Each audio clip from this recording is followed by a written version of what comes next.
Hello, everybody.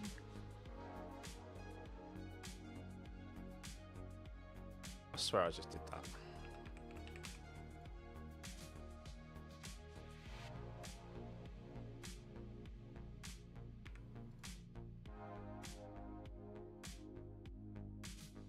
Welcome, welcome. G'day. Yes. Hope your Saturday has treated you well. My mic's working absolutely fine. It's just because I wasn't talking. I'm trying to get the, where is it? The session timer countdown up. Session countdown timer up. Sorry. Best way to describe it.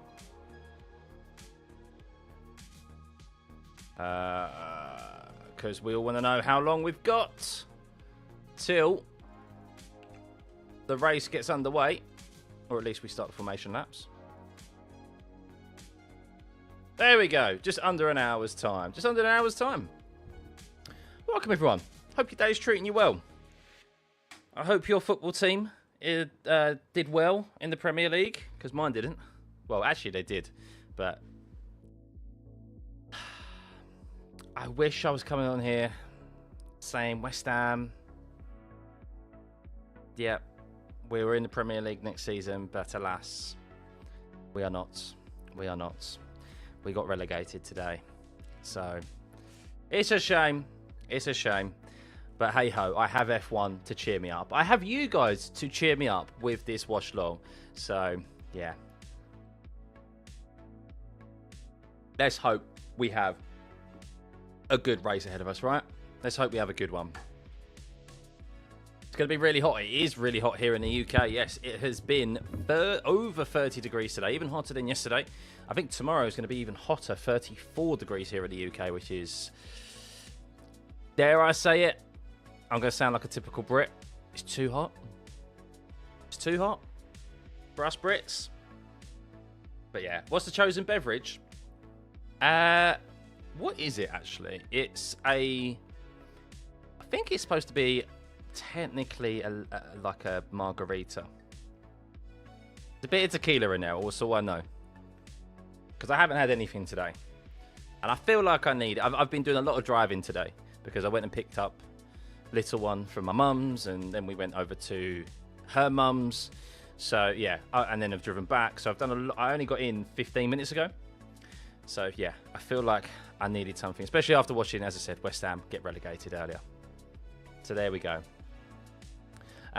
Rich, honestly, in your opinion, you feel like the McLaren or Ferrari might get a win today? Well, I'm going to put a bit of a dampener on your aspirations there for someone other than Mercedes winning the race today, and that is, it looks like it's dry. All of this talk, all the forecasts have predicted rain all weekend for Sunday, or in the run-up to it, to Sunday. And it looks like we're not going to get any rain. I do have the weather report, the updated weather report. It seems to have changed at the final hour or last night. When I did leave the stream last night, the weather reports I checked was that it was going to be raining. But yeah, it looks like it's dry and it's not even that slippery. I guess the thing that may make it quite interesting, I believe, is the track conditions are going to be a lot cooler. So we could see really cold track conditions, and because of that, lots of lockups as we've seen throughout this weekend. We've seen the drivers have to do multiple outlaps to get those tyres up to temperature. So that could spice things up a bit. But I think we're definitely going to see some safety cars here. We're going to see how often, of course, that safety car has come out here, and what we can expect maybe to see in this race, and when we get into the pre-show in a little while and have a look at those strategy options. I was wondering if the strategy options would even be viable to look at today with the rain that I was predicting, but it hasn't. And I guess, well, there are rumours, I think, that Mercedes may have slightly altered their car somewhat to set up for the rain. If that is the case, then that may be a detriment to them. But yeah, I think for the most part, we are probably looking at a Mercedes battle for the race win. And Kimi, of course, I think it may get spicy after what we saw yesterday. At least we hope. Cold track, no rubber on it as well. Yeah, because of the rain that we have had overnight and in the morning up until this race. But yeah, it's dry now. So, woo. You was watching the drivers' parade, Chris, and Pierre and Franco were throwing Alpine merchandise at the F1 fans, and it was hilarious. Did anyone take the merch? I've never come across anyone in the world that actually has worn Alpine merch. Just saying. Something about Pierre Gasly yesterday, by the way, that was discovered. So Pierre Gasly, I was wondering, I think we all were wondering why he was struggling to qualify yesterday. Of course, Colapinto's done a great job this week. Nothing to take, not to take anything away from his performance in qualifying, considering he missed FP1. Great Saturday and Sunday thus far. Well, Friday and Saturday, sorry. I keep getting ahead of myself. It's today's Sunday. Pierre Gasly hit a groundhog in Q1. So he was already down, apparently damage to the underside of his car, to the floor of his car. So Gasly was running with damage in Q1 and Q2. So he ended up running damage to that car, and that's why his lap times were so poor. So a real shame for him there. That's 2 cars this week, of course. I mean, something really kind of has to be done around that, surely. Of course, they're native to the area, but surely there's something that people can do to stop, obviously, groundhogs becoming roadkill. When it comes to F1, whenever we come here, it's too much of a regular occurrence now, isn't it? Someone think of the groundhogs, please, at Formula One or Circuit Villeneuve, whoever's in charge of Circuit Villeneuve every single year. Some kind of merchandise are at the racetrack and they pick it up. Yeah, that's fair enough. Also, Kimi takes out George. I mean, that would be brilliant to see. I'm not going to say, like, for drama, it would be great to see. It'd be interesting for the overall championship as well, because let's say Lando picks up those points. I mean, Lando is just slowly gaining ground on the 2 of them. He's closing and closing. Obviously, Piastri could also do that as well. I mean, it's a long season. Hamilton yesterday, and we'll touch on Hamilton because I think he's very, very lucky to not have received a penalty for the impeding today. Yeah, if anyone didn't see it, and I didn't see it at the time, but I've seen it since, Lewis in Q1 was prepping his tyres. He was doing a lot of weaving, and Pierre Gasly was on a push lap in Q1, and he 100% impeded Pierre Gasly. Gasly went deep into the corner, locked up because Hamilton just wasn't aware. The engineer clearly hadn't informed him that they were coming up. Both of them, really. A fault on both of them, Lewis and his engineer. 100% impeding, should have been a penalty. But he has got away with it. Apparently, Pierre Gasly and Alpine didn't want to pursue the penalty. Gasly got through Q1 anyway. But even as a Lewis Hamilton fan, I think he's massively got away with one there and should have received the penalty, because impeding, I don't like impeding at any point. And if it was your driver and they were impeding in that way, you'd want a penalty for them as well, and for it to be consistent also. So yeah, really, really fortunate there, Lewis Hamilton. But going to the car itself, he seems very happy, and he was asked, well, surely you have like a great chassis and a great aero package? And he went, yeah. He goes, we are over the moon with the aero package. We're just down on power. We just need that extra bit of power, and we will be fighting for race wins. And he said that with a smile on his face. So this season is not over and done with by any means. Yes, Mercedes have the advantage now, and it could be very important come the end of the year. But I still think, as I predicted at the start, we're going to see ebbs and flows with performance, with the development game cut by the end throughout this season to the end. So, Jamie, they should have a rule change. Keep 4 wheels on the track, no curb hopping, corner cutting. I don't know. I think 4 wheels is a bit excessive. To keep them all on the track. Interested in seeing how Toto's going to handle the tension between Kimi and George. But personally, entertainment-wise, I'd love for Nico and Lewis. I think he'll probably have because Kimi's young and because Kimi's just started his career, I think Toto will have a better opportunity at keeping him on the leash. Same with George as well. But I think if Kimi was a lot more older and had more years under his belt, I think he would have a lot more difficulty because he has a bit more... Obviously, he has more experience and probably a little bit more sway with who he is. But because he's in his second year, like Toto's the boss. I don't think Leclerc will win Monaco. I think he's favourite too, yes, because Ferrari are quickest in the corners. And when it comes to Monaco, it's always an outlier track, of course. And it's not... The emphasis on power isn't going to be at the forefront when it comes to Monaco. And if you've got the best cornering ability, which Ferrari currently do, they will be favourites heading into that weekend. Note on the Indy 500, by the way. Indy 500, yes, someone said Milakis is currently leading right now. I caught some of it, and I'm really disappointed, actually, that I can't watch it. It's a real shame. I'm gutted that like Canada's on at the same time, because I always like watching Monaco and then going into chilling in the evening and watching Indy 500 here from the UK. Aaron, you read both. Read the findings after they spoke to both. No penalty was explained. Was it explained? I mean, whichever way they explain it, I don't think they can explain it enough that it wasn't a.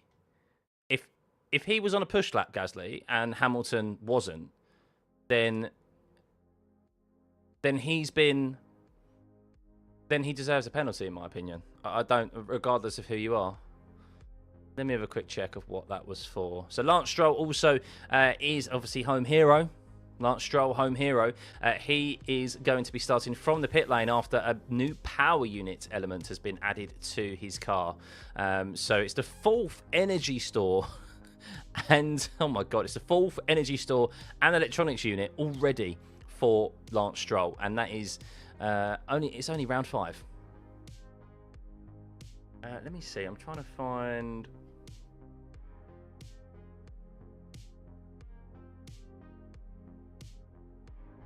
Here we go. Lewis Hamilton's penalty. Let's have a look at this, shall we? And see what was mentioned as to why he... Oh, no. That's Lewis Hamilton joining in front of... That's turn 13. Where was it explained? I can't find out where it was explained. Let's go on the FIA document. I wasn't actually on the FIA documentation. Hang on.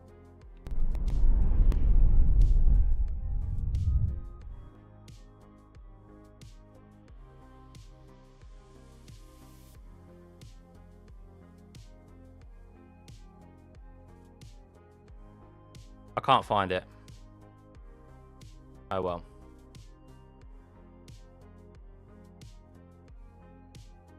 Is it raining at the moment? No. It's not.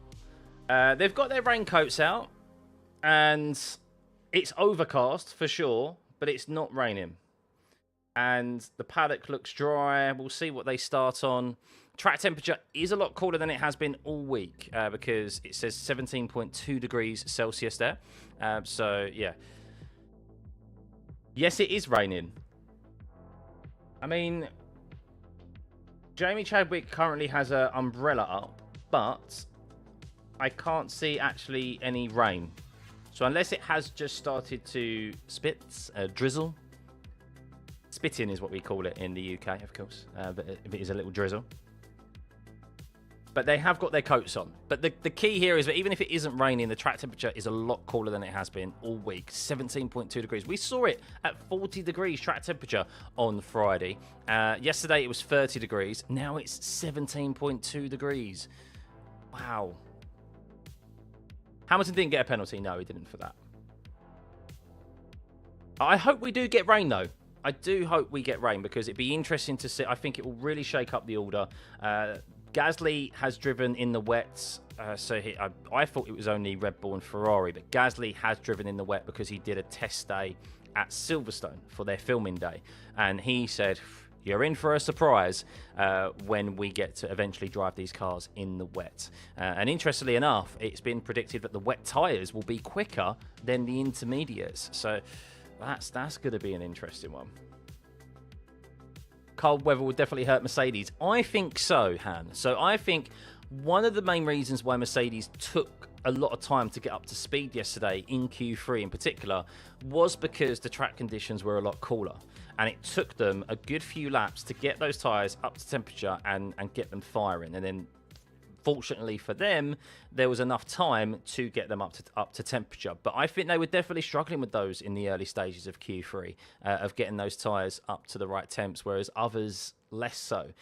So Russell and Antonelli and the Mercedes, they definitely have an advantage there when it comes to managing their temps on their tyres, which is essential, of course, in Formula One. It always has been, no matter the regulations.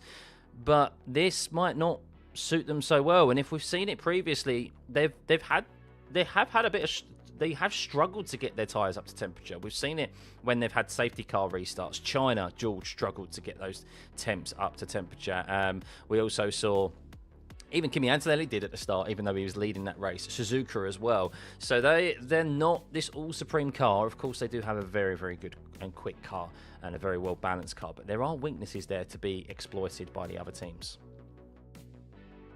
Race starting time. Oh, yeah, sorry. I'm putting it up now. There we go. There's the countdown. We should see the drivers make their way round to their grid slots soon. Of course, we'll watch that, and then we'll have a look at the tyre strategy options for today.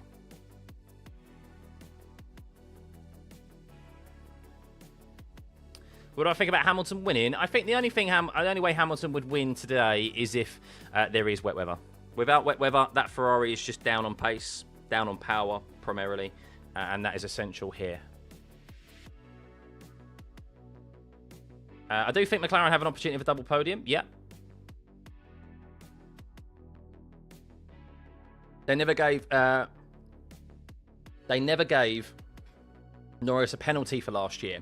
No, and I think that was correct for not giving him a penalty last year because it was a racing incident. There was no malice and no kind of nothing untoward in what obviously they were doing. They were going racing. Norris just kind of made the wrong decision, and he ended up coming away with, of course, he came off obviously massively worse off there because he scored no points, whereas Piastri was able to go on and finish without any damage. But I think that's what you put down as a racing incident rather than kind of like, I guess it was carelessness from Norris, but it wasn't like he'd broken the rules there. I did find it interesting that he didn't receive penalty points, though, for causing a collision. While I don't think it's necessarily worthy of penalty points, if you're looking for consistency, Norris should have got penalty points there because the stewards have kind of thrown about penalty points for any kind of cause. If you're found to be at fault for causing a collision, you get penalty points, but they didn't. Found that a bit odd. But in relation to a penalty last year, I don't think it was worth a penalty. I think it was just racing that he made the mistake there. I think if maybe, yes, obviously, if Piastri had gone out as well, then he might have received the penalty next time around, but I don't think it was worthy of it. Norris will spoil the Mercedes 1-2. He can certainly challenge for the win. There is a chance that the Mert boys will take each other out. There's always a chance they can take each other out. I still don't think Norris has the pace to stay properly with the Mercedes. What we saw yesterday was that once Norris got in between the two Mercedes, he was able to stay with Russell, primarily due to Russell not having the advantage of using boost mode. Or not necessarily boost mode, but the overtake mode. And we saw Norris in a slower car be able to stay with Russell because of that 1 second range, and George wasn't able to get away.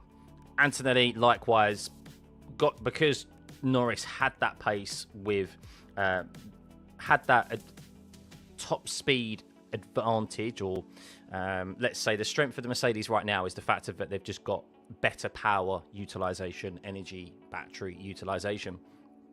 And by being in the slipstream of their car and having the overtake mode available, you're able to net off basically that advantage that Mercedes has right now, because they're not the quickest in the corners, Mercedes.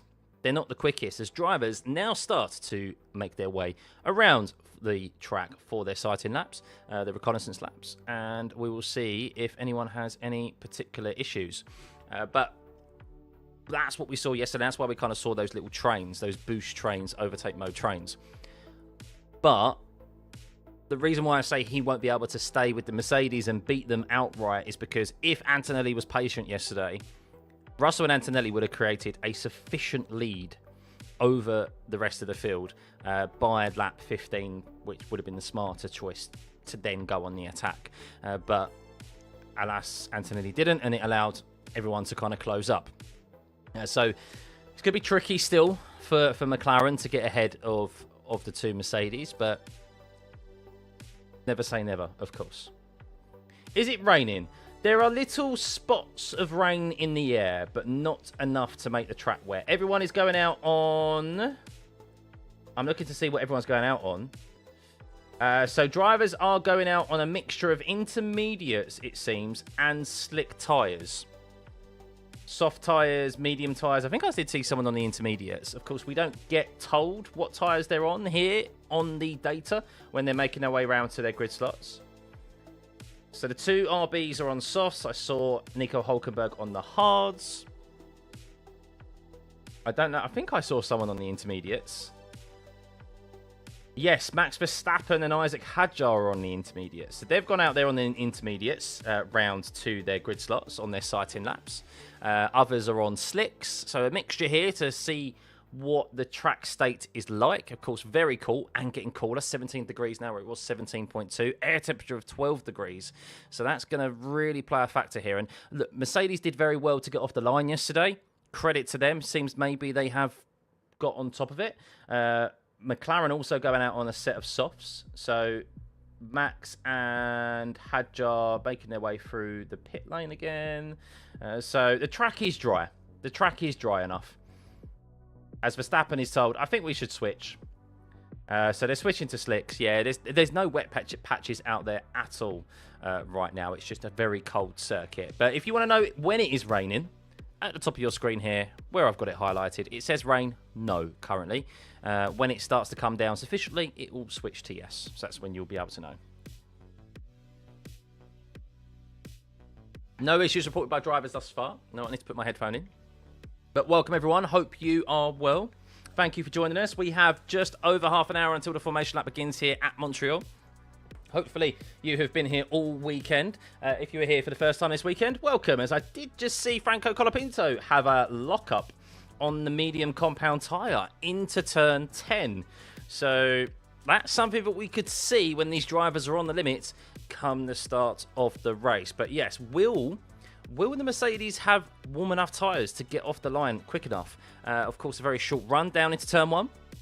George Russell is starting on the grippier side of the race surface, so that definitely held him in good stead yesterday. Will it hold him in good stead again today? You do suspect so. But yeah, this track is very green again. There's not a lot of grip out there after the rain that we've had overnight and throughout most of today. It seems to have stopped at the moment for the race, but there are drizzles in the air on the TV camera footage. So on the broadcast footage, I can see spots of rain on the lenses of the cameras. So it is slightly drizzling there. It's not wet enough. There's no wet patches out on track at the moment. That's the key thing here, is that it is dry. It is dry. They do have the awnings up, as you can see, on the race control. That's basically like the tents they have over them, basically just covers so that they can work on the cars to avoid them from getting wet.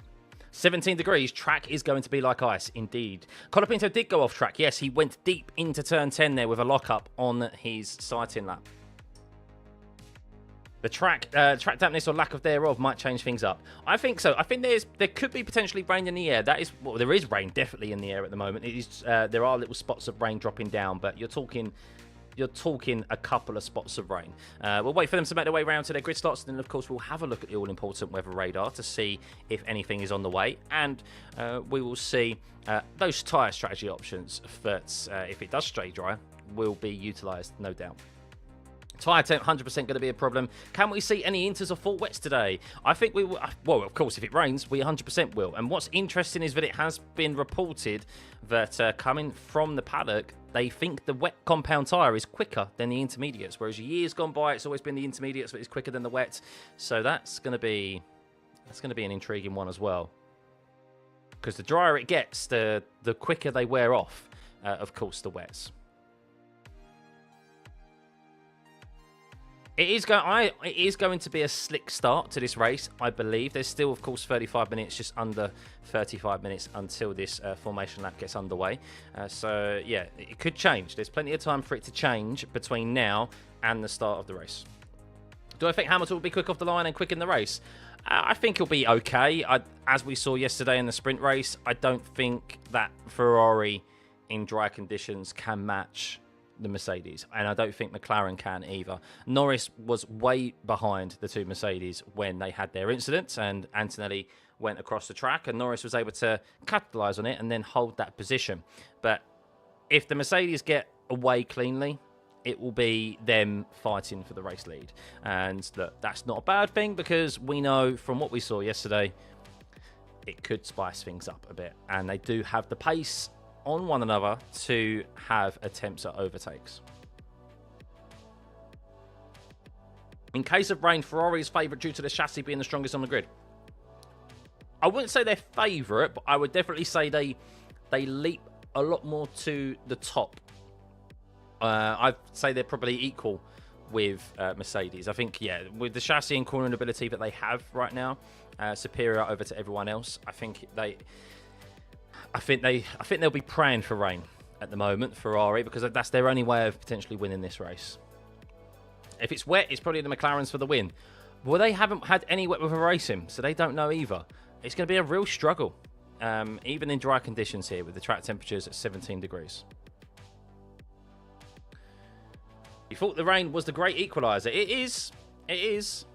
Driver skill definitely plays more of a factor than it does car ability. Of course, you're still limited to the car underneath you and the machinery underneath you, but the driver can make more of a difference in the rain than in the dry, where it's more so, of course, that pendulum swings back more towards the machinery.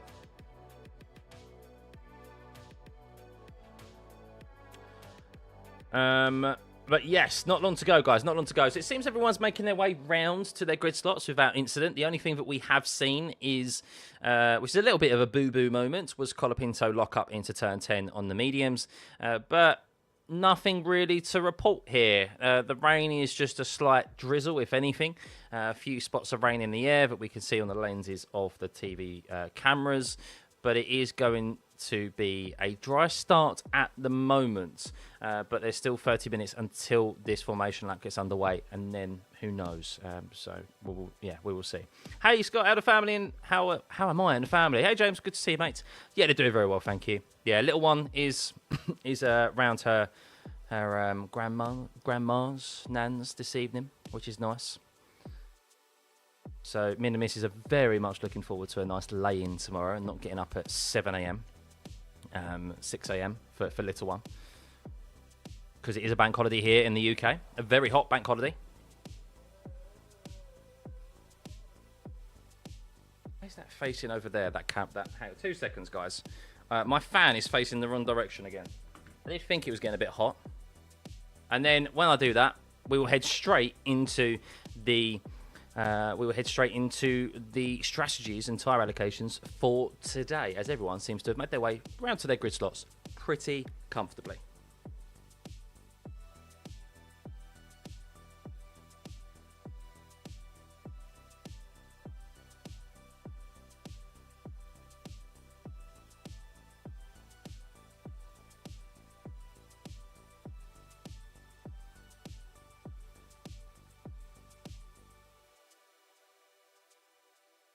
So, I have seen another boo-boo on the reconnaissance laps, and 2 more in the form of Charles Leclerc and Lando Norris also locking up into turn 10 and going very deep into that corner off the track. So, going to be an interesting start, even in dry conditions. Right. Let's have a look at the strategy options, shall we? As everyone seems to have made it way round to their grid slots in, yes, relatively low incidents. No one's in the barrier, so that's always good. We should have 22 cars starting this race, even with Lance Stroll starting in the pit lane after having to take his 4th engine and battery for this season. And it's only round 5. Deary me, not going well, is it, for Aston Martin?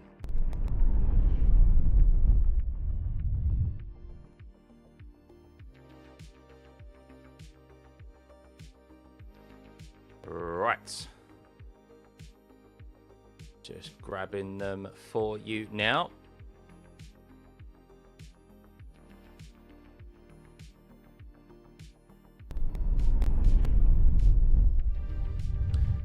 They do not go to the grid on their race tyres, no. They can choose what tyres they want to go round to the starting grid on. Right, here we go. Here are your strategy options for the Canadian Grand Prix, round 5 here of the 2026 Championship. And, well, if it stays dry, strategy number 1 is a one-stop race. Shock. Blooming horror. A one-stop race, you say? Not like we've had a one-stop race every single time this season. A medium to hard compound tyre here, as we have seen so often at Montreal, and just in this season in general, that the one-stop is just... These tyres aren't degrading at all, and that's even more so the case at Montreal. Yes, you have to be careful of those rear temps and be careful of the graining, because the tyres, it's more so the thermal degradation, not so the physical degradation of the tyre, the abrasiveness of the circuit. There's very limited sliding, really, from the on the tyre carcass. The track is pretty smooth, relayed in 2024, and because of the nature of the circuit, with it having no real high-loaded corners here, it's all hard braking zones in a straight line because of the chicanes we have here. It's all about managing those rear temps and getting the temperatures into those fronts, as we've seen with those front lockups from those on their reconnaissance laps here round to the grid. Going to be difficult with the track temp being very cool, much cooler than we've seen throughout this weekend. So you could start on the hard compounds and go long, and then go on to the medium compounds. Maybe a viable strategy with potential with safety cars and so forth, goal hanging as such. But I think the medium is probably what most people will start on. We may see some start on the softs with the cooler track temps. That will lend itself to the soft compound tyre lasting longer than what was maybe initially foreseen. So we may see some start on the soft compound tyre and take that risk at the back of the grid and utilise that extra grip at the start of the race. That does seem to be a bit more of a viable option now, starting on the soft tyre, than it has done in previous years, because, yeah, these cars you are able to overtake, unlike you was in years gone by. Two-stop strategy there as strategy number 4. I don't really think that's going to be a viable strategy. I think the only way there'll be a two-stop strategy here is if there is a safety car later on in the race, so you stick on soft tyres, like that strategy number 4 is suggesting. But even with this being one of the shortest, pit stops on the calendar, which we'll look at in a short moment, I don't think the two-stop is ever going to be viable here.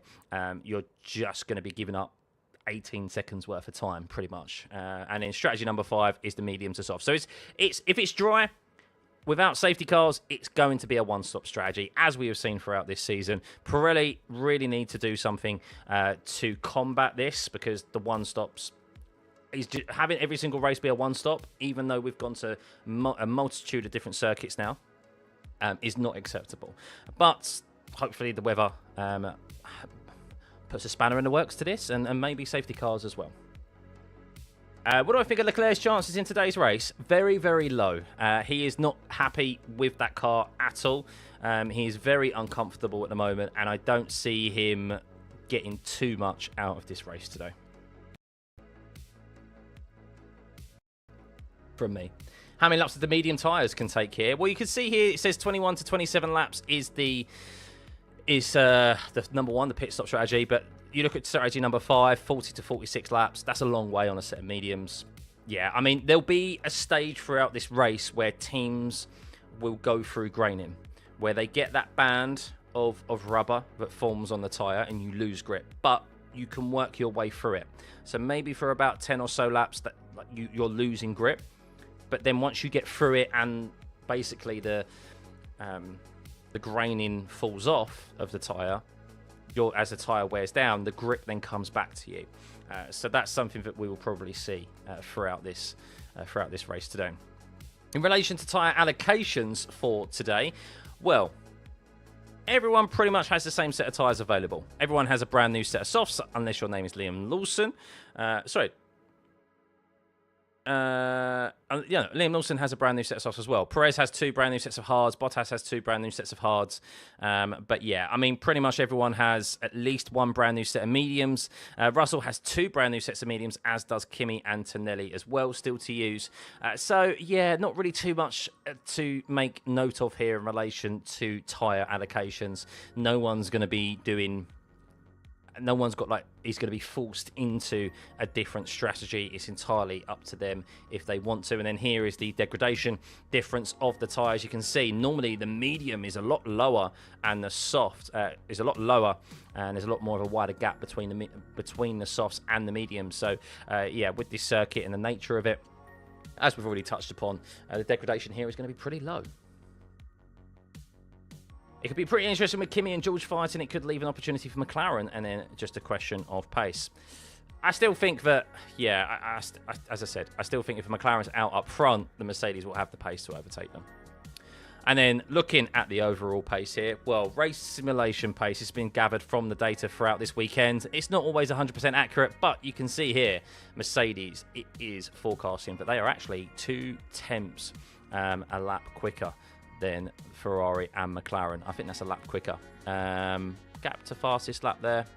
They're pretty quick, put it that way, and they're the fastest. Red Bull quite some way off there, quite a large margin between Red Bull. I do think it's that far off, to be honest with you, from Red Bull. I think that's a bit closer, but this isn't 100% accurate. But Mercedes definitely the team to beat. And then we go to the pit lane stop loss time. As we mentioned, around the 18-second mark, 18.4 seconds. One of the shortest on the calendar. So, yes, you're not going to lose too much time in the pit lane, but how much time are you truly going to be able to make up here on the fresh set of tyres? Not a lot. Not a lot, because the degradation isn't sufficient here. If it was 18 seconds and the degradation was a lot higher, then yes, a two-stop would definitely be more viable. For the safety car VSC pit stop, it is a 9-second advantage. So if there is a VSC and a safety car, you get 9 seconds free, basically, in time. So it's a cheaper pit stop. That's what we mean by that. Safety car percentage, a very high percentage here, of course. Very little room for error, lots of walls everywhere, and well, if someone crashes, then it's more than likely that they've crashed into a concrete barrier and their car and debris is stricken over the racing line. So the safety car comes out, and that is, we've had a safety car 83% of the time here. That's a full safety car in the last 7 years. VSC 33%, and interestingly, we've had 0 red flags in the last 7 years. I thought we had at least one red flag here at Canada in the last 7 years, but that's very, very interesting, isn't it? Rain chances, we'll have a look at the rain in just a second. You told us all last night, Ted, that George would get P1, and you're telling he's going to get P1 again tonight. I wouldn't be surprised if he does get P1. He's definitely favourite to do so. Right, let's just refresh this. The AccuWeather radar. So, when we are looking at Circuit Villeneuve, we are going into here. This is where the circuit is, as you can see. And, well, this is 2:10 p.m. 4 p.m. is when the race is starting local time. This is the weather radar that I have. No rain. No rain, at least until 5 p.m. Or gone 5 p.m. And I think that is correct. Maybe... yeah. So it's coming through here. We may get some drizzles, I would say. Unless the radar is not working correctly. Maybe the radar's not working correctly, actually. Maybe the radar's not working. Let me go to here. So, I mean, they are saying light rain in the area.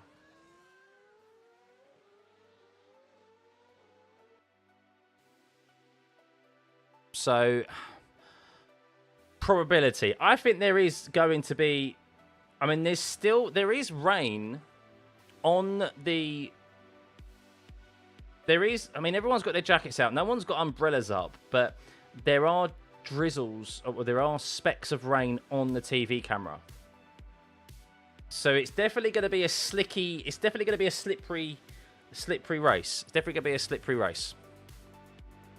Light rain at best. The real rain is later tonight after the race, probably. But it could be in that awkward amount of rain that just like makes the track slippery, you know, slippery enough. Thank you, Robin. Much appreciated. Yeah, guys, if you are enjoying the stream and you've enjoyed the watch-alongs this weekend, if you're new here, please hit that like and subscribe button. We're trying to hit 100,000 subs this year. Trying to hit 90k in the meantime, but that's what we're trying to do. But yeah, it looks miserable out there. It's cold, miserable. So yeah, I wonder if they do start on the softs. I'm intrigued to see what tyres teams do start on, because, and what their forecasts are saying, because it's going to be tricky to get temperature in a set of medium and hard well, it'd be very tricky to get temperature in a set of hard compound tyres. I'd be surprised to see, with the track conditions and the weather at the moment, if you'd be starting on a set of hard compound tyres. I think you would be a sitting duck, to be honest with you. But I think it will be the soft and the medium that people will be starting on. But there we go. That is it, guys. The rain isn't done. It is still lingering in the air. We looked at the weather radar, and I think the weather radar at the moment is still just a little bit. Let's look at it hourly. So it's saying, I mean, it is saying light rain, isn't it? It's saying light rain. That's when the race is starting. 54% coverage. I don't know, but I'm here for it. I'm here for it.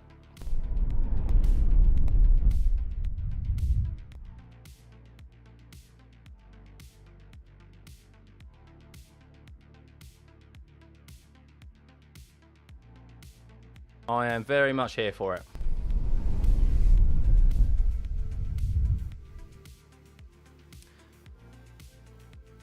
You think Checo should quell his beef with Lawson? To be fair, I don't. It seemed to be pretty amicable between them after the race. I did see some clips of them chatting and kind of laughing.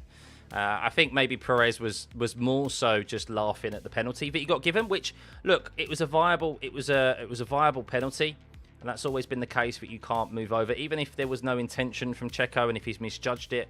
If a driver is there on your outside, no matter how much a portion of their car they have on the outside, if they are there under braking and you move across, then you make contact, you'll receive a penalty for it. There's been precedent for that for quite some time.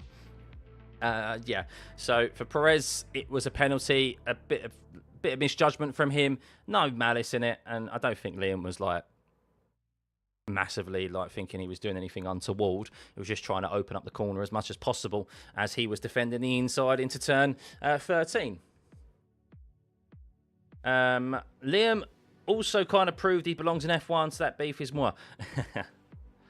He's having a good go at it, Liam Lawson. He's in P12 today, has an opportunity of scoring points. He has been outperformed by Lindblad this weekend, though, but he has been on the back foot, just like Alex Albon, where they got very limited running in free practice. Liam Lawson even less so than Alex Albon, because his car broke down after 3 laps.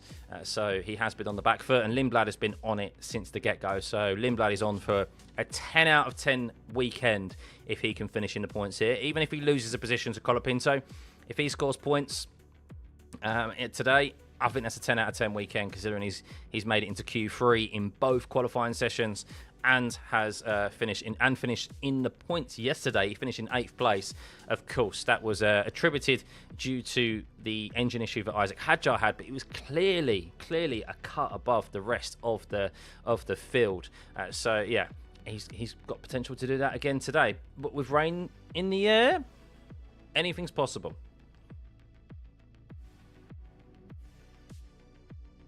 To be fair, the way Checo defended from Liam was to squeeze him for no reason, even blame Liam for it. You can't blame Liam for it. No, Liam can't disappear. I'm just saying that it was not Checo trying to squeeze Liam. It was Checo trying to optimise his entry into turn 13 because he was defending into that corner. And of course, you want to be able to carry as much speed through turn 13 and 14 as you can. And if you're on the inside there and you're covering the middle of the track because you're defending from a car on your outside, then you're going to be down. Your exit speed is going to be subpar to the guy who's on your outside. You're talking fine margins, as here we go. Risk of rain from F1 is stating 50% chance of rain for the race today. Oh yes, get your popcorn, everyone. Get your popcorn, get your beverages, because we could be in for a very, very topsy-turvy race today. We could be here for a while. There's a 2-hour time limit to get this race completed. Will we see it? Hope so. I hope so. I really do want to see these cars drive in the wet for the first time. We were so close to that in Miami. We were almost promised it in Miami, and it was taken away from us. But we still had a good race. We still had a very good race at Miami. Maybe that will be the case today. The drivers have umbrellas. Yeah, I mean, the TV cameras, they are wiping the lenses. I've physically seen them wipe the lenses on the broadcast. And then a few moments later, there are specks of rain on the lens again. Lots of the fans all have their hoods up and hats on. It's definitely chilly out there. As you can see, the air temperature is 12 degrees with a breeze. With a 15-kilometre-an-hour breeze. It's chilly. It's cold. So if you're not moving about, it's understandable why they've got big coats on and hats on. So the track temperature is getting even cooler. It's dipped below 17 degrees Celsius now, and that's going to make it very, very difficult at the start of this race. Even if it's dry, this race is going to be interesting because of those track temps and the difficulty in getting those tyres up to temperature, as we've seen throughout all weekend.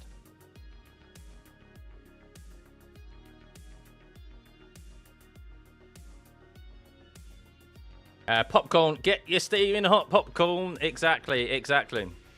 So 12 minutes remaining. We do have Lance Stroll starting from the pit lane.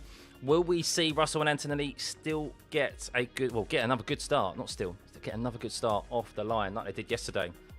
Surprisingly, Lando Norris and Piastri, are they going to be able to get a decent start? Well, Lewis Hamilton, of course, Charles Leclerc is a few positions behind Lewis today, with Max Verstappen starting 6th, Hadjar 7th. So yeah, it's going to be a close one down into turn 1, undoubtedly. Who do I think will benefit most from the rain? Personally, I think Lewis Hamilton and Charles Leclerc will benefit most. I do. I think they have the best cornering ability. I think McLaren will also fare pretty well in the rain, but I think mostly you are looking at Ferrari because they have the best car in the corners. Nice breeze in Essex, hot one tomorrow, 30 degrees. Yeah, it's supposed to be even hotter than that tomorrow in the UK, down south at least. 1:30 AM in India right now. Well, welcome for tuning in, and yes, welcome everyone who is tuning in for this race, wherever you are based in the world. Hopefully it will be an intriguing one for us, and you'll enjoy it. The watch along that is ahead of you. Of course, stick around after the race ends, because we will be discussing everything that has occurred in the race. We don't just dip off like others. We have a back and forth. So you have any questions that you want to ask me, and you just want to discuss a talking point, then throw it my way. I'll try my best to get round to you and answer it to the best of my ability afterwards. And of course, as we did yesterday with the sprint race, we'll have a look at any potential incidents and review them back to see who was at fault and whether the stewards were right or not in the moment. Waiting for Aston Martin to pull an Apex GP by the second half of the season. They've even got their own Sunny Hayes too. They do, yeah, with Fernando Alonso.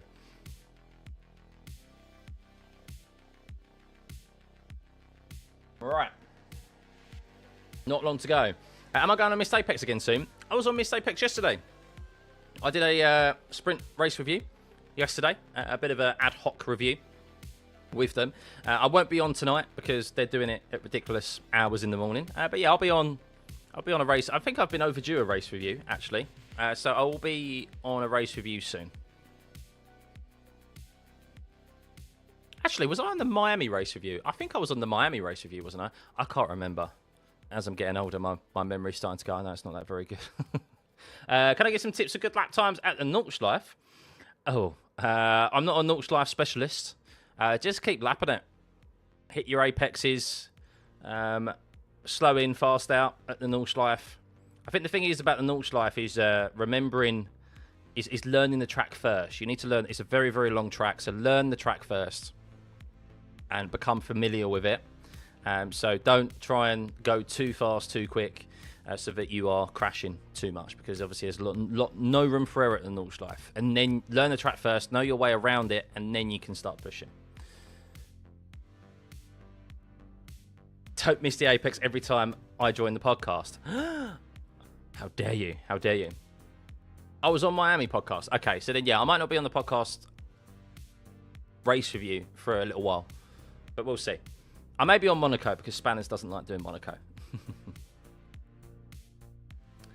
Ted, I'm a Hammer as well. I'm a West Ham fan as well. So we are feeling the pain right now. We are feeling the pain. So, yeah. It's a shame, but I think to some extent, I think it's needed for a reorganisation of the club. Why does Albon in the turn to corner 1? Just a transponder issue. That will be all rectified once they make their way around the formation lap. So, yeah, hopefully. We did have a few transponder issues yesterday, but hopefully that will be sorted out as this race gets underway. I mean, thankfully, we have colours on the screen because on Friday, we had black and white or just grey everywhere. So it was very difficult. It was a bit off-putting to see who was actually making their way around the track and lap times, but it did sort itself out come the end of the practice session. Can Max make a comeback like last year? I don't know. I really don't know. Max was kind of not away with the fairies, but at all sorts yesterday. In his interview, he looked like he wanted to be anywhere but answering questions, and he just said, "We made some changes to the car, and we don't know. We just don't know what happened. We thought there'd be positive changes. It sounds like, from what the vibe I got from him, is that they don't know what the cause and effect are of making changes to the car, of making specific changes to the car, and what the cause and effect of those changes are. And for Max, it didn't work. I think Hadjar used a different setup, and it's clearly suited him much better. Maybe rather than testing things out or altering things around like Max has done to try and find more pace.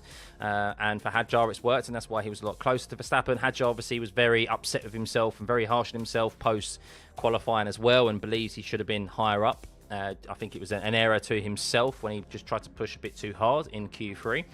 But I don't think with where Red Bull are, unless with how far he already is, if we look at the Drivers' Championship standings, as I can keep an eye on this as the race progresses, Max is currently on 28 points. That is, he's nearly 90 points behind Antonelli already, and that's before we race today.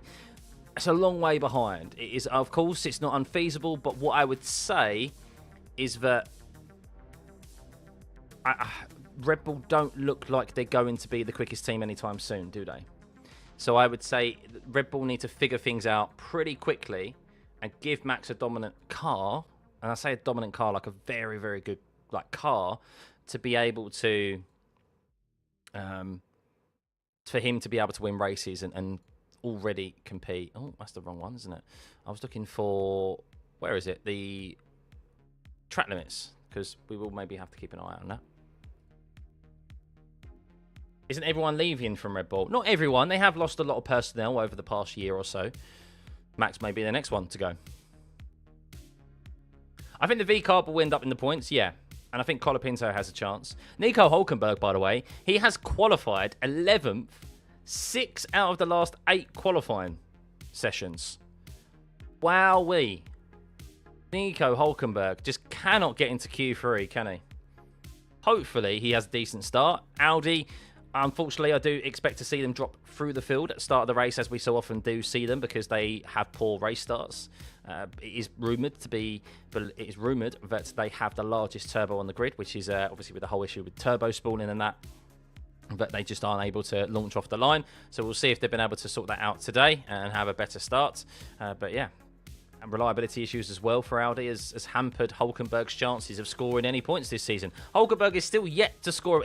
Bear in mind, Hülkenberg has qualified 6 out of the 8 qualifying sessions in P11, and he is pointless. He's scored no points this season at the moment. If Kimi could be patient, he will win this race. That's the question, isn't it? Is can he be patient? I think he will. I think he would have learned from it. Right, quick loo break for myself. I suggest you guys do the same as well. We have T-minus 5 minutes until we get the formation up underway. We'll have tyre blankets off the car very shortly. No doubts when I just nip back from the loo. I suggest you guys do the same. Top up your beverages because we are very, very close to the Canadian Grand Prix getting underway. Woohoo!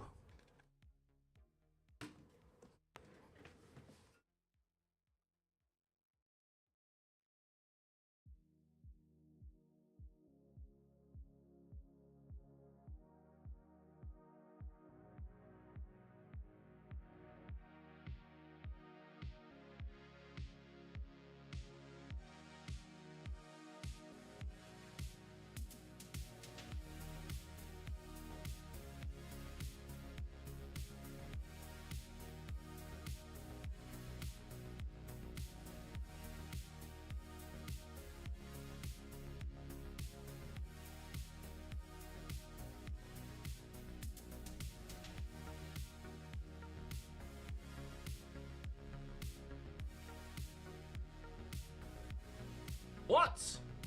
What? Intermediates? Intermediates? Surely not. Surely we aren't. Surely that's a mistake.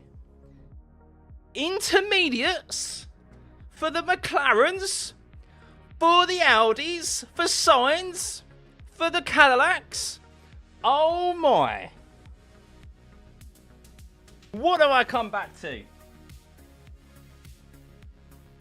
What is going on here? Get your votes in. Last chance to get your votes in of who you think will win this race. Currently, it's Antonelli favourite. Very close between Russell and Antonelli. But what is going on here? I'm yet to see the TV coverage to see exactly what level of rain is falling. Russell, Antonelli, Hamilton, Hadjar, Verstappen, Leclerc all started on the softs. We've got Lindblad, Colapinto starting on the medium. So them starting on the softs, I mean, I get it because the track temps are so cool. It makes sense to be able to get the temperatures into those tyres. Those softs will last a lot longer than what they would do normally when it comes to the... spit it out, Scotty boy. When it comes to normal track conditions here, normal track temperatures, as we have seen throughout this weekend. But that is interesting. So it still says there's no rain falling. But there's definitely looks like there's rain in the air. Definitely looks like there's rain in the air. Oh, my goodness. My goodness.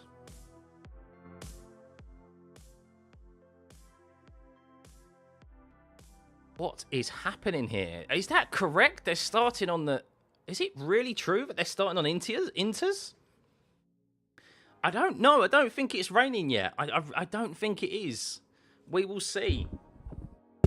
But welcome, everyone. I hope you are good. I am going to end the poll now of who you think is going to win this race. And, well, the majority of you just... I said the majority of you just... so 33% say Antonelli, 30% say Russell. Unsurprisingly, it's between the two Mercedes, who have over 2,000 votes in this poll. Hamilton, 22%, and Norris or Piastri, 15%. I didn't include Leclerc because it's been a very poor weekend for him. He's been off the pace. I didn't include the Red Bulls because that's also they haven't been quite at the races here compared to even Hamilton in that Ferrari and the McLarens and Mercedes. So, Jesus. Hey, Danny, good to see you, mate. Yes, slap that like button, everyone. Slap the like button. Stroll going to let the whole grid have a chance. He shows his dominance, yeah, starting from the pit lane on the softs. I'm waiting to see if they are actually on intermediates. No, they are not on... Actually, are they or not? Have they released those tyre covers? They haven't released the tyre blankets yet.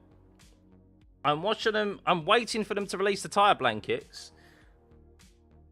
So, yes, confirmation. They are on intermediate tyres. That is not a glitch on the timing tower. The McLarens are on intermediate tyres. And the track is dry. This is either an absolute masterclass in strategy right now from McLaren, or it has already ruined their race. Because there are spots of rain on the air. You can see in the air. You can see it on the cars themselves. There is a glistening of rain, moisture on the cars, but it's not.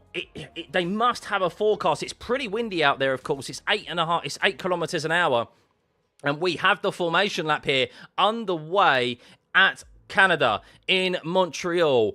Interesting set of circumstances, and we haven't even started this race yet because Lando Norris and Oscar Piastri and the McLarens are on intermediate tyres, as are the two Audis, as is Sainz in the Williams, as is the Cadillacs. But let's have a run through of your starting grid for this Canadian Grand Prix. It is George Russell, P1, with an identical gap in qualifying as it was in sprint qualifying from his young teammate who he came together with yesterday in controversial fashion at Turn 1. Kimi Antonelli. Will we see more of the same today? Let's hope so.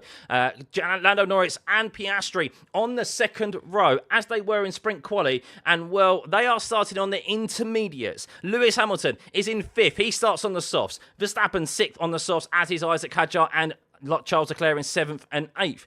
Arvid Lindblad is starting on the mediums in the RB. A consecutive Q3 qualification from him. He scored a point yesterday in the sprint race. He'll be looking to score more points again today to round off what has been a brilliant weekend for the only rookie on the grid this season. Colapinto starts P10. A great qualifying from him, considering he never even participated in FP1 due to a throttle issue. And Nico Hulkenberg, 6 out of the 8 qualifying sessions, he has qualified P11. He is pointless. Can he score his first point today in the 2026 season? He'll be hoping so. That his strategy of starting on intermediates pays off for him. Liam Lawson in P12. He starts on the mediums with Bortoletto also on the intermediates. Gasly, who picked up damage from running over an unfortunate groundhog yesterday, qualified P14. He starts on the mediums. Sainz on the intermediates in 15th. Behrman on the softs. Ocon on the softs in 16th and 17th. Albon on softs. Alonso is on softs in 19th. Perez and Bottas in Cadillac are in the intermediate, so we have at least 7 cars here on the intermediates, and Lance Stroll is starting from the pit lane after taking his 4th power unit and battery unit for this season, and it's only round 5, so that is how much. As Piastri says, I feel like I'm floating around quite a bit on these tyres already. So there's a few spots on the camera, but that is it. That is it for the rain at the moment. So unless they think it's going to be coming in a few laps' time, we will see whether this is a masterstroke or not. But McLaren definitely have their work cut out for them, starting here at the Canadian Grand Prix as Lance Stroll makes his way into the pit lane. We'll wait for Valtteri Bottas to make his way to his grid slot position at the back of the grid in P21. The drivers are waiting there. Their tyres are cooling all the while here in very cool track conditions as they are in 17-degree track temperature, a 12.5-degree temperature in the air. So here we go. Drivers are lined up. Pre-start procedure.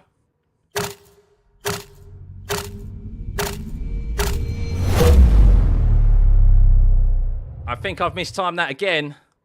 Apologies there.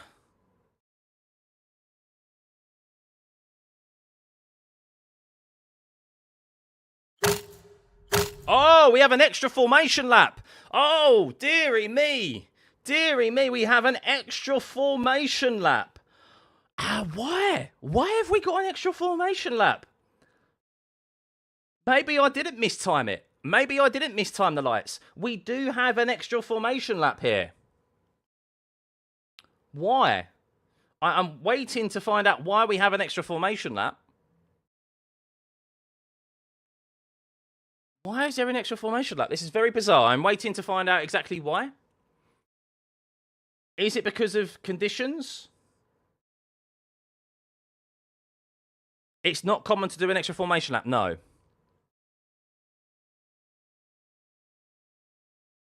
Oh, it's Lindblad. It's Lindblad. It's because Lindblad is stricken on the grid. No, Arvid Lindblad. So there's an extra formation lap because Arvid Lindblad has already reported issues in his car as he got to his grid slot. And he's unable to move. Oh, this is such a shame for Arvid Lindblad, who's had a brilliant weekend. And what is going to happen here? They may have to postpone the race start because they might not be able to get Arvid Lindblad's car away in time. I think he's still sitting on the grid. Yes, Arvid Lindblad is still sitting in his grid slot position, and I think we may have to restart the whole race start procedure here. Oh, this is a real shame. This is a real shame for Arvid Lindblad, and, well, it looks like the start of this race is going to be postponed. And, well, maybe this has given an opportunity for the rest of the field to have a look at their tyre strategy options. Maybe McLaren will go back onto the softs. Maybe we'll see the McLarens go onto the softs. So maybe we'll see everyone else go onto the inters. We are waiting to see what is being confirmed here as they make their way round to their grid slots. I'm not sure. Lindblad is being wheeled away. So Lindblad is currently being wheeled away as the cars are making their way.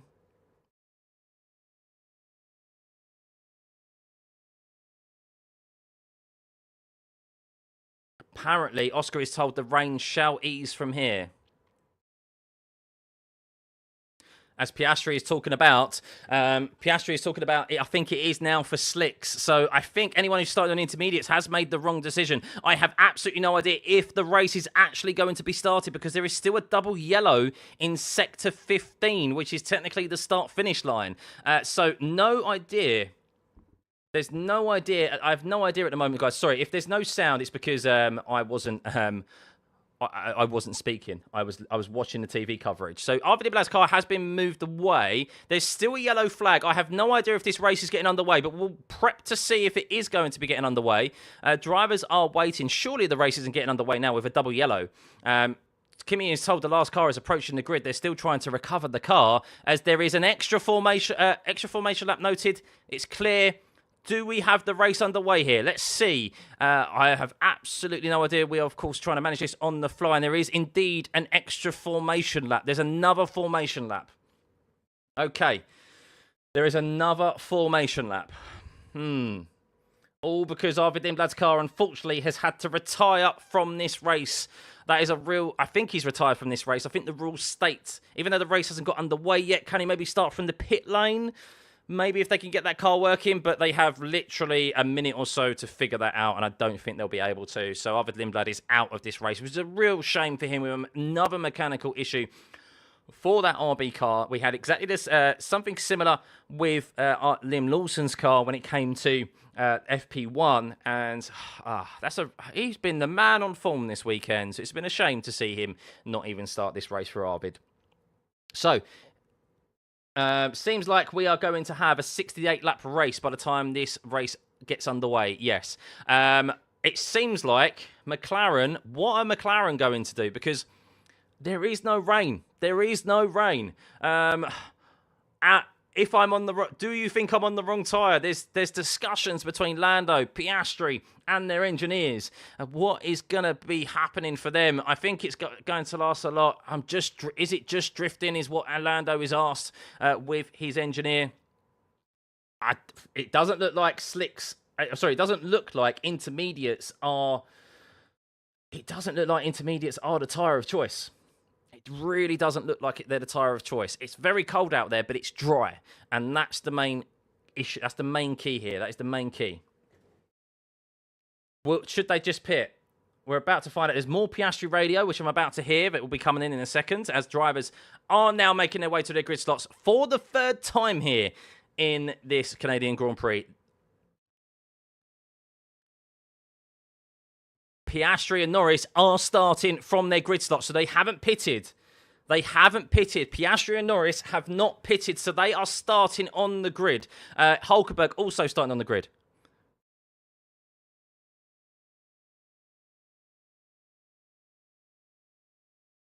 The engineer of Piastri is trying to convince Oscar that he's on a good tyre and that everyone else's tyres who's on the soft will be very cold. But Oscar's like, yeah, but it's not raining.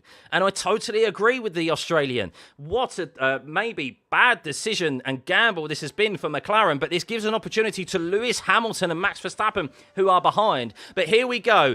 Third time's a charm. Let's start this Canadian Grand Prix. George Russell lines up at the front with Valtteri Bottas at the rear. We have the pre-start procedure.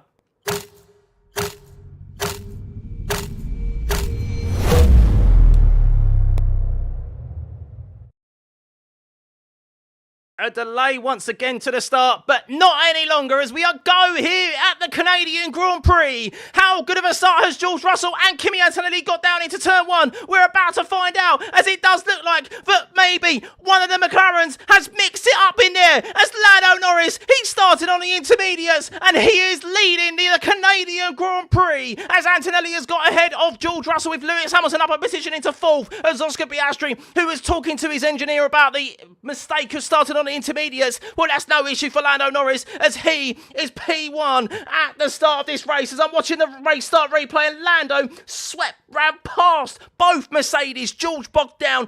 Antonelli got an okay start, but Lando nailed his start. But now the question is, in this 68-lap race, reduced by 2 laps due to the stricken car of Arvid Lindblad at the start of the first attempt at this race start, is How long are those intermediates going to last in these current dry conditions? Because the track is dry, it is not raining out there. But Lando Norris, as they round the hairpin of turn 10 for the first time in this race, leads but from Kimi Antonelli with George Russell in P3. Hamilton up into P4, and he's on the back of George Russell as well, as we'll keep an eye on Lewis Hamilton. He's very close to the rear of George Russell as Oscar Piastri on those intermediates is stricken here with Max Verstappen on the sauce, looking to overtake him down into turn 13, but he's unable to. We'll see as he's going to, Piastri pits here, so Lando sticks it out in the lead on the intermediate tyres, and Piastri pits it at the start of this race. He could have done that before the race even got underway, but I understand why they potentially kept him out there. But those on the intermediates, not fair, well, actually fair, not too shabby there, as Hulkenberg has held his position, and Hulkenberg finally has a decent start in that Audi. He's in P10 and has gained a position there due to Piastri and Lindblad, who are at the back of the grid. Well, Lindblad seems like he's a definite retirement from this race. Didn't even get to start. He's a DNS, which is a shame for the British driver, as he's had a brilliant weekend. But Norris leads by 0.6 of a second from Kimi Antonelli, with George Russell 0.9 back in P3. Lewis Hamilton half a second back from George Russell, as Antonelli is now looking to go on the attack of Lando Norris. And well, this could be not the race necessarily over, but Antonelli, if he clears Lando Norris, he could massively get a steal on his teammate here and build up a nice little gap at the start of this race to his championship leader, as he'll be gaining 3 points on him as it stands. 1 point overall gain this weekend, as Lando Norris looks to have no grip out of turn 10 there, understandably, on the intermediates. Is he going to follow suit to his teammate and dip into the pit lane here, as they're very, very close and bunching up into turn 13? Lando does indeed come into the pit lane after a brilliant start on those intermediates, and all that's done is back up the field, as Antonelli leads this race now from George Russell and Lewis Hamilton, but they're all very close as they're heading into turn 1. Is George Russell going to go for a move? They're side by side into turn 1. George Russell and Kimi Antonelli. Is it a repeat of yesterday? And no, they're still George Russell has to concede there, and Antonelli holds on to the position into turn 1. Hamilton really tried to capitalise there, and all that's done is back up the top 5, as they are 2.3 seconds separated there, with Isaac Hadjar looking to catch up to them as well. As I'm watching the race replay, and Antonelli was looking to go for an overtake on Lando Norris. And, well, Lando Norris, of course, came into the pit lane. And that meant that Kimi Antonelli was off the racing line. And he was down on speed and power when it came to turn 1, which George Russell tried to utilise, but he didn't quite have the overlap there. Of course, didn't try the same attempt and move that his teammate did on him yesterday. And Antonelli held on to P1.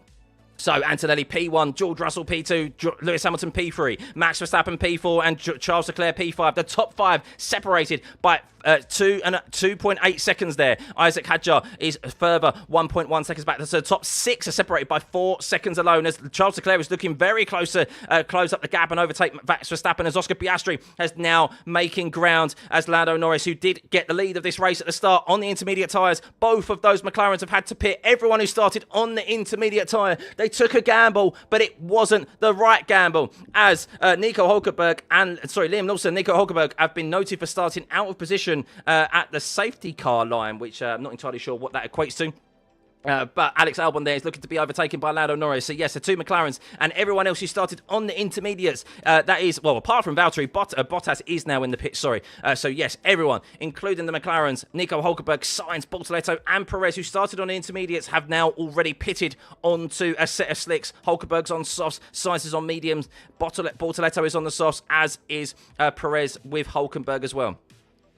Norris is on a set of mediums, as is Oscar Piastri. So they're going to be looking to go deep into this race. But there is a 50% chance, of course, of this rain throughout the race later. But there was no point stand on those intermediates with this race currently bone dry. So Antonelli leads 0.8 of a second ahead of George Russell after getting ahead of his teammate down into turn 1. Russell had a subpar start. Antonelli had a much better start, but not as good as Lando Norris, who was on the intermediate tyres. Probably had them up to temperature, as Piastri, speaking of the devil, one of those drivers who started on the intermediates, is got past Lance Stroll, who started from the pit lane. So they'll be looking to make quick progress here.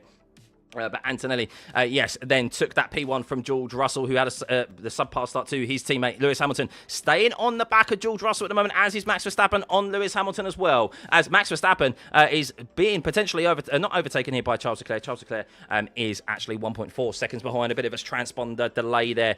So Fernando Alonso ahead of Pierre Gasly, interesting, as Lando is told we could be going very long here, and that is probably the most understated comment from a driver engineer this season, because Lando Norris is on the medium compound tyres and Piastri as well, and they are going to have to go very long in this race to get back into it, unless there is, of course, well, even so, even with a safety car, a cheap pit stop isn't going to favour them too much, but they undoubtedly will cut their way through this midfield and get past Franco Colapinto into the back of Isaac Hadjar, but it will take them potentially a while to do so, unless Kimi Antonelli and George Russell continue to fight this out at the front, with Lewis Hamilton close behind. Max Verstappen just losing there on throttle out of the exit of turn 11, the 1 second overtake range, but he has regained it out of the exit of turn 11. But Lewis Hamilton in the slipstream and with overtake mode available, with Antonelli and George Russell ahead, is currently dragging himself along in that underpowered Ferrari, which we have had confirmation of. They are one of the slowest, or they definitely are the slowest in the top teams. As George Russell there getting very close to Antonelli out of the last couple of corners, and well, now it's roles reversed. We saw Antonelli in P2 yesterday and have an attempt at an overtake on Kimi and on George Russell. Well, now it's roles reversed in the main race, and well, will George Russell be patient here, unlike his young Italian teammate who is who is leading the Drivers' Championship at the moment?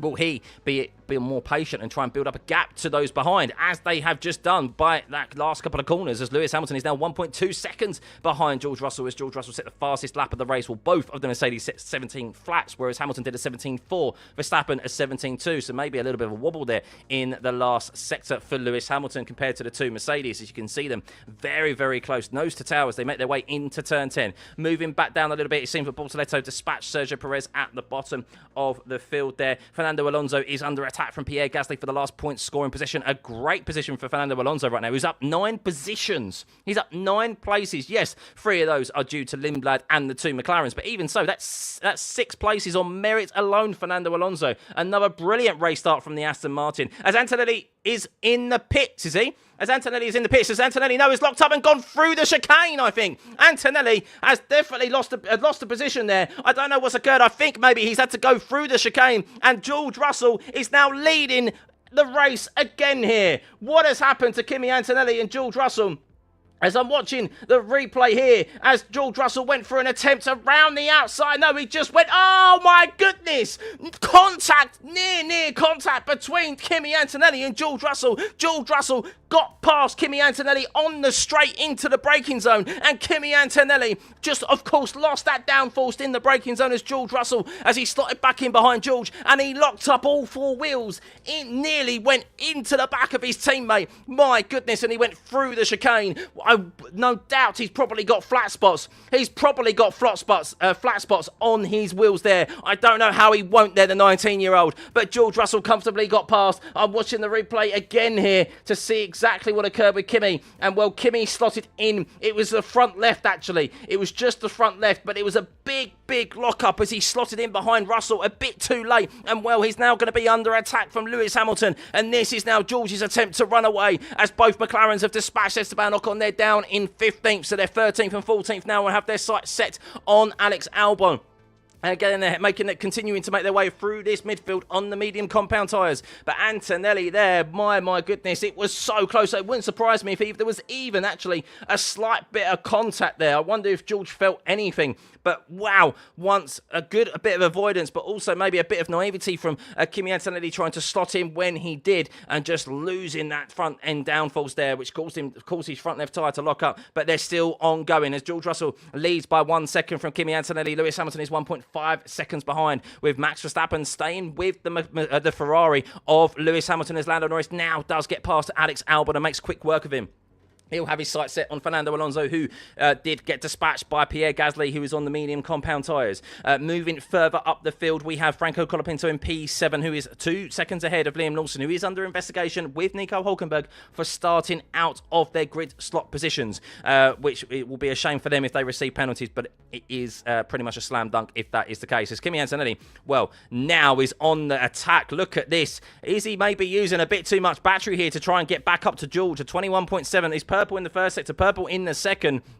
And well, if the standings, they were to finish 1-2 right now, as he set the fastest lap of the race, which has got him to 1 second gap to his teammate, but did he maybe use too much battery? That gap would be reduced by a further 12 points as Verstappen gets past Lewis Hamilton down into turn 1. As Verstappen, now ahead of Lewis Hamilton in the Red Bull, moves up into the podium positions. He is 2.1 seconds behind Antonelli, as Hulkenberg is also noted for speeding in the pit lane. Nico Hulkenberg, it looks like his opportunities of potentially scoring his first points this season is definitely falling away for the German. A comfortable move for Max Verstappen down the inside into turn 1 there. Lewis didn't fight it too much and looked to try and lose a minimal amount of time as possible, as he is still on the rear wing of Max Verstappen. But the battle at the front here for the race lead, the two Mercedes drivers. Of course, we thought it would be spicy after yesterday, and well, it is continuing to be so. George Russell lost the lead of this race. He was third place at one point, but he is now back up into the lead after overtaking his teammate. Lando Norris pitted off the intermediates, and well, they nearly collided, and Antonelli is now looking to get back past his teammate, or at least stay on his rear wing, which he is currently doing, but he's losing a bit of time in that last chicane. I don't see how his front left isn't hurting right now after that big lockup into turn 13, which nearly caused him to go straight into the back of his teammates. But George Russell responds to Kimi Antonelli's quick lap last time around with a 15.796. They're quite comfortably the two fastest drivers out on track, lapping in the 1:15s. Max Verstappen, as Lewis Hamilton says, I got no power. Come on, guys. So Lewis Hamilton complaining about a lack of power at the moment. And we have seen this in previous races for Ferrari. Of course, they're down on power as it is. You can't lose more power with Ferrari. Give them more. Because if they do, they would definitely be a car that could be fighting for the race win. But alas, they are not. So Lewis Hamilton complaining about issues there as he looks to try and regain third place from Max Verstappen. But at the front, Kimi Antonelli just getting within 1 second as they're already lapping Valtteri Bottas at the back of the field there, as he was a car who started on the intermediate tyres. Lost a bit of time there, Kimi Antonelli to George Russell as they were lapping Valtteri Bottas. So Max Verstappen is third with Hamilton fourth. Charles Leclerc is fifth. Hadjar is in P6. He's 2.6 seconds behind those front drivers. As we move back down the field, Franco Colapinto is looking to hold off Liam Lawson, who's 2.2 seconds behind. They're lapping identical lap times, the Alpine and the VCARB driver. The sole VCARB driver out there, Liam Lawson, after Arvid Imblad was unable to even start this race after his car broke down at the grid, which is why this lap is now only 68 laps rather than being 70 as they look to clear that. As Behrman is in P9, he's up 7 places, Ollie Behrman, with Gasly also up 4 places. Of course, a number of drivers started on the intermediates has helped promote them further up the grid. Lando Norris was one of those drivers. He took the lead of this race. He's in P11 and looking to get back past Pierre Gasly and Ollie Behrman. Piastri also looking to try and get past and make progress here as he also pitted, is in P13 behind Alex Albon. On the intermediate tyres, they're going to be looking to go very long in this race on those medium tyres, with rain still potentially in the air and forecast throughout this race. A 50% chance. We don't know when that will occur, but it could occur. But it just didn't arrive at the start of this race for the intermediate tyres to be viable. Thank you everyone for tuning in. By the way, hit that like and subscribe button. It'd be much appreciated if you're enjoying the coverage. As we look further down the grid, as Valtteri Bottas has been lapped by Liam Lawson now and Franco Colapinto. There has been an incident at turn 13 noting Gabriel Bortoleto for leaving the track and gaining an advantage through turn 13, so that would have been a lock-up undoubtedly, or forced off the track through turn 13, which he would have to relinquish a position potentially. As Gasly is now making some progress and got past Ollie Behrman as Lando Norris is side-by-side with the Haas driver. He's also going to be looking to capitalise there as well and waste as little time as possible to make his way back up into the top 10, which he has done there. And he'll be looking maybe to even try and dispatch the Alpine of Pierre Gasly if he can before they even make their way through the Wall of Champions. Will he be able to do so? No, he's going to have to slot it in behind. He'll be looking to try and get that position back in turn 1. But Russell now leads 1.2 seconds ahead of his teammates, maybe even 1.3 seconds, as yes, Lando Norris, even before they get to turn 1, he has enough battery there and power to get past the Alpine of Gasly. A smart decision for Gasly. McLaren is definitely not his fight today. And at the moment, he's on a decent recovery drive after hitting a groundhog yesterday, which caused damage to his Alpine in Q1. As Bortoleto gets past Lance Stroll, who is difficult there, as we see what has happened to George Russell. I think George Russell has gone through the chicane as Kimi Antonelli has caught up to George Russell and has regained P1. But it's not over yet as they're side by side back down into the last chicane through the Wall of Champions. I'm not sure what happened, but one thing is for sure, is that George Russell actually lost P1 there, probably with a lockup into turn 8 and had to go through the chicane as Antonelli took that position, but he still leads here by the skin of his teeth. What happened to George? I'm not entirely sure there. I'll see a replay of it, but wow, Kimi Antonelli definitely caught up by a whole heap of time. This is a yellow flag. 5-second time penalty for Hulkenberg through the pit lane as Alex Albon's round. Alex Albon is round. Is he crashed? Is he stricken? We could see a safety car here. I'm still waiting to see a replay of what occurred with George Russell, but we have a potential safety car here. Where is Alex Albon's car? I'm not sure, but very, very hard fighting between the two Mercedes drivers. Is still fighting very closely, but they're about to approach a yellow flag here of Alex Albon, so they won't be able to overtake in this section of corners. As Alonso, as Piastri now pits, so I wonder if they're trying to go for a cheap pit stop here because of where Alex Albon's car is. Maybe they think there's going to be a safety car. I still don't know where his car is. I still don't know where Alex Albon's car is. There's a very, very long yellow flag out there. They're banking on a safety car here, McLaren. They're gambling on one. But if Albon has been able to pull his car to the inside there of that hairpin, then I presume there will not be a safety car. There may be a VSC.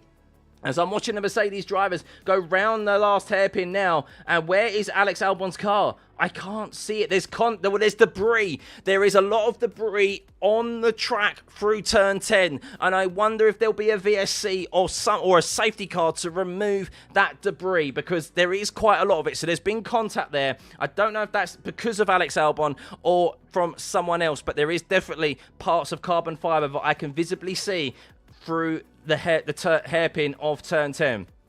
Still yet to see exactly where Alex Albon's car is. It seems like they've been able to move that car. The yellow flag is still being waved through that corner. So we are still awaiting whether there will be a safety car or not, as Piastri now finds himself down in 19th place with the leaders approaching him. The blue flag has been waved for Oscar Piastri, ladies and gents, as Hadjar gets ahead of Charles Leclerc. What has happened to Charles Leclerc here, or is that just a transponder issue? I'm not entirely sure, as Charles Leclerc and Isaac Hadjar are tussling here down into turn 10. Max Verstappen and Lewis Hamilton very close as well. Still yet to see an exact replay of what happened with George Russell and Kimi Antonelli. Why was Kimi able to close up so closely to George Russell? I do presume that he went through the chicane of turn 8 and turn 9, and that's why he was able to overtake him down into the hairpin of turn 10. Even if he was using an extra amount of battery, that wouldn't have been sufficient. As I'm still waiting to see where the debris... There's quite a bit of debris out there, but they've removed the yellow flag. So maybe the McLaren team gambling, hoping for a safety car, at least a VSC, brought Piastri back into the pits. And, well, it has not worked out well for him as he finds himself down in 19th place. And Piastri is now near dead last of the drivers out on track. The only car he is ahead of is Valtteri Bottas, Albon, who is retired, and Arvid Lindblad. And what a poor weekend it's been for Alex Albon. Ever since he hit that groundhog in FP1, it has been a weekend to forget for him. But as we go back to the top of the leaderboard, standings here, Russell is leading by just over 6 tenths of a second of Kimi Antonelli. The one thing I do like about these new regs, yes, there is something I like about them, is that the cars and the drivers can follow closely. As Sainz dispatches Esteban Ocon, they're down in 14th place up to 13th. But George Russell is half a second. Well, Kimi Antonelli's got a bit of overtake mode here, I think, as he's gaining tremendously here down into turn 13. Will he force George Russell into a defensive move here into the Wall of Champions? No, he doesn't. And Antonelli actually just has to concede there and loses a couple of attempts as they make their way down into turn 1 for the 16th time of this 68 lap race. 53 laps remaining. A very long way to go here in the Canadian Grand Prix. There is actually quite a lot of debris out on circuit as what happened with George? A replay of what happened with George. He had a big front right lockup into turn 10, the hairpin. So a driver error which allowed Kimi Antonelli back onto the rear of George Russell, and that is where that battle came from there, and why Kimi Antonelli for a moment regained the lead that he got at the start of this race. So Russell and Antonelli still very close here. Max Verstappen now 4.5 seconds behind the two Mercedes, with Lewis Hamilton still under the rear wing of Max Verstappen. Of course, former rivals here, as noted, an incident involving Piastri and Albon. Okay, so maybe there's been a collision there. That's why Piastri was forced into a pit stop, as Norris is already coming into the pits again as well. Maybe Piastri's pit stop was a forced one because he made contact with Alex Albon. Lando Norris is back out. What tyres is he coming out on? Another pit stop for him. So this has been a very, very poor day already for McLaren, but still a very long way to go. We have seen, of course, famously in 2011, Jenson Button, who was at the back of the grid after a false pit stop with a collision with Lewis Hamilton. He went and ended up winning that race in the end. Will we see something similar today from another McLaren? Who knows? Lando Norris there pits back out onto another set of mediums, 3-lap holds, and he rejoins in 14th place. Oscar Piastri in 17th. I'm yet to see a replay. Oh, Lando has been told to box this lap due to a reliability problem. So maybe he's picked up a slow puncture. Maybe there's something that they've seen, or maybe there's something they just wanted to check. But for Lando, he had to pit due to a reliability problem. A few mechanics were looking around the car of Lando Norris, as Lando has actually just lost a bit of time to Nico Hülkenberg there and is actually going quite slow. So Lando Norris, does he have an issue here? We will keep an eye on him. But Kimi Antonelli into the hairpin has got past George Russell, and George Russell regains it as he went for a move into the hairpin here. They're side by side, the two Mercedes. It's a drag race down into the World Champions. Who comes out ahead? Who is bold? And it's George Russell who leads just for now, but will he still when they head into turn one? We're about to find out, and I think Kimi Antonelli just had to back out there as George Russell again just went a little bit deep. No, actually, it was Kimi Antonelli went for a big send up the inside into turn 10, and George Russell then just swept back round Kimi Antonelli into the Wall of Champions. So Kimi Antonelli, he is not being patient at all. He is trying to force his experienced teammate into mistakes here. He is putting him under pressure, and we still have 51 laps remaining of this Canadian Grand Prix. Bring it on, guys. Bring it on. If you're enjoying this race, hit that like button. Hit the subscribe button. It'd be much, much appreciated. And I am all here for it. Thank you, Mercedes, for letting these two race, because we could have papaya rules right now. And thankfully, we have no such thing. As Toto Wolff said in an interview yesterday, I'm not a fan of fruit.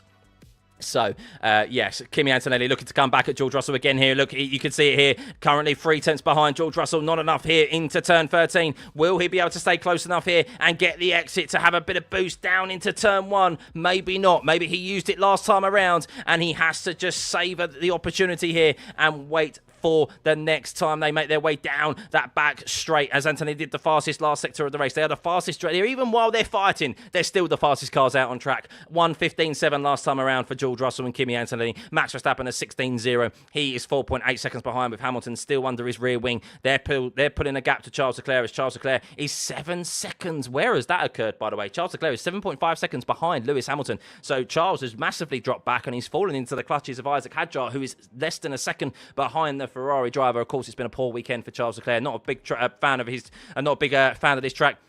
As Valtteri Bottas brought out the yellow flag there briefly down into turn 10. I wonder if that was just a big lock-up for Valtteri Bottas, and he's now back on the racing surface and making his way back down the back straight.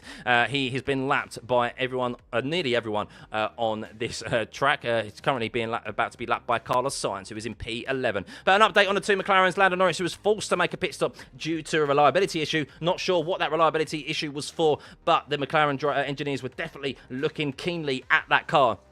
As George Russell and Kimi Antonelli very close again, Kimi, as they make their way into turn 13, but not an opportunity to try and force George Russell into a mistake there. Lewis Hamilton also very close as well, half a second behind, and it really needs to be, as the transponder issue there for George Russell, as it looks like George Russell is back in the pit lane there, but he's indeed half a second ahead of his teammate, and these two, even while they're fighting, are putting out a gap to Max Verstappen, who's 5.5 seconds behind. Lando Norris down there, yes, who started on the intermediates. An update on the two McLarens of 13th and 15th, but Piastri has actually been lapped this race. I believe he was forced into a pit stop due to a collision with Alex Albon, which I have not seen a replay of. Once I do, I'll let you know exactly what occurred, but I think as a result of that collision, Alex Albon has retired from this race.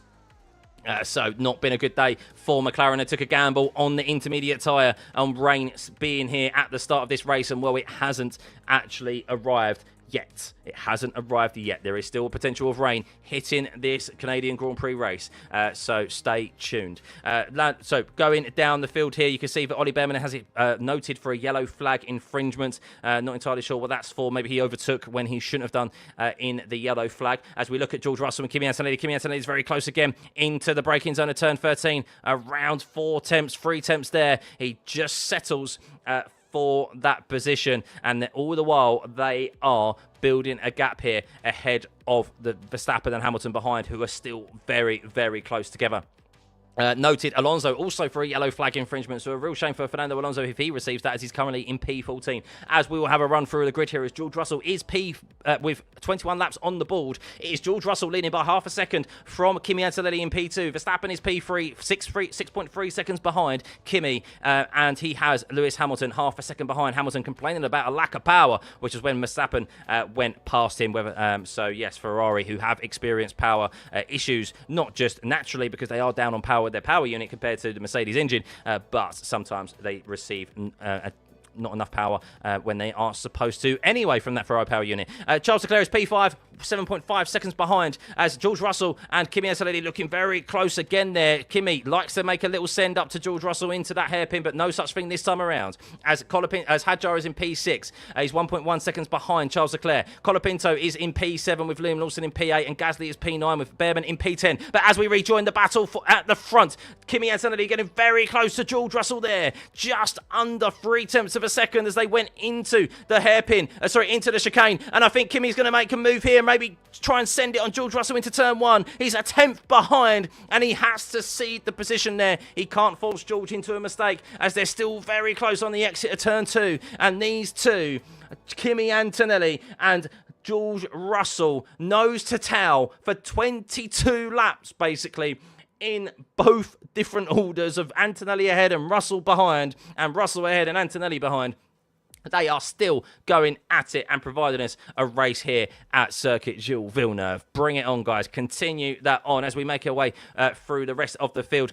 Carlos Sainz is in P11. He was a driver who started on the intermediate tyres. Lando Norris, who has already made 2 pit stops, is in P12 with Oscar Piastri in P13, who has been lapped this race, Oscar Piastri, and potentially calls Alex Albon to retire from this race after causing a collision with him, which has been noted. Nico Hulkenberg is P14. He also started on the intermediates. He's just made another pit stop as in P14. But I'm going to rejoin Kimi Antonelli and George Russell, as with Valtteri Bottas up ahead, George Russell is under attack here from Kimi Antonelli. He's very close here, and Antonelli has actually got a nose ahead here as they make it their way into the braking zone of turn 13, and Kimi Antonelli holds on to the lead into turn 13. He gets ahead, but will he be able to hold on to it as George Russell may come back at the Italian into turn 1? No, he cannot, as Kimi finally regains the position which he had at the start of this race, as Kimi just utilising his overtake mode much better than George Russell and gets past there. But will George Russell be able to return it back to Kimi, as Kimi does the fastest lap of the race with a 21.4 and George Russell did a 22.0. So yes, Kimi undoubtedly used overtake mode last time around.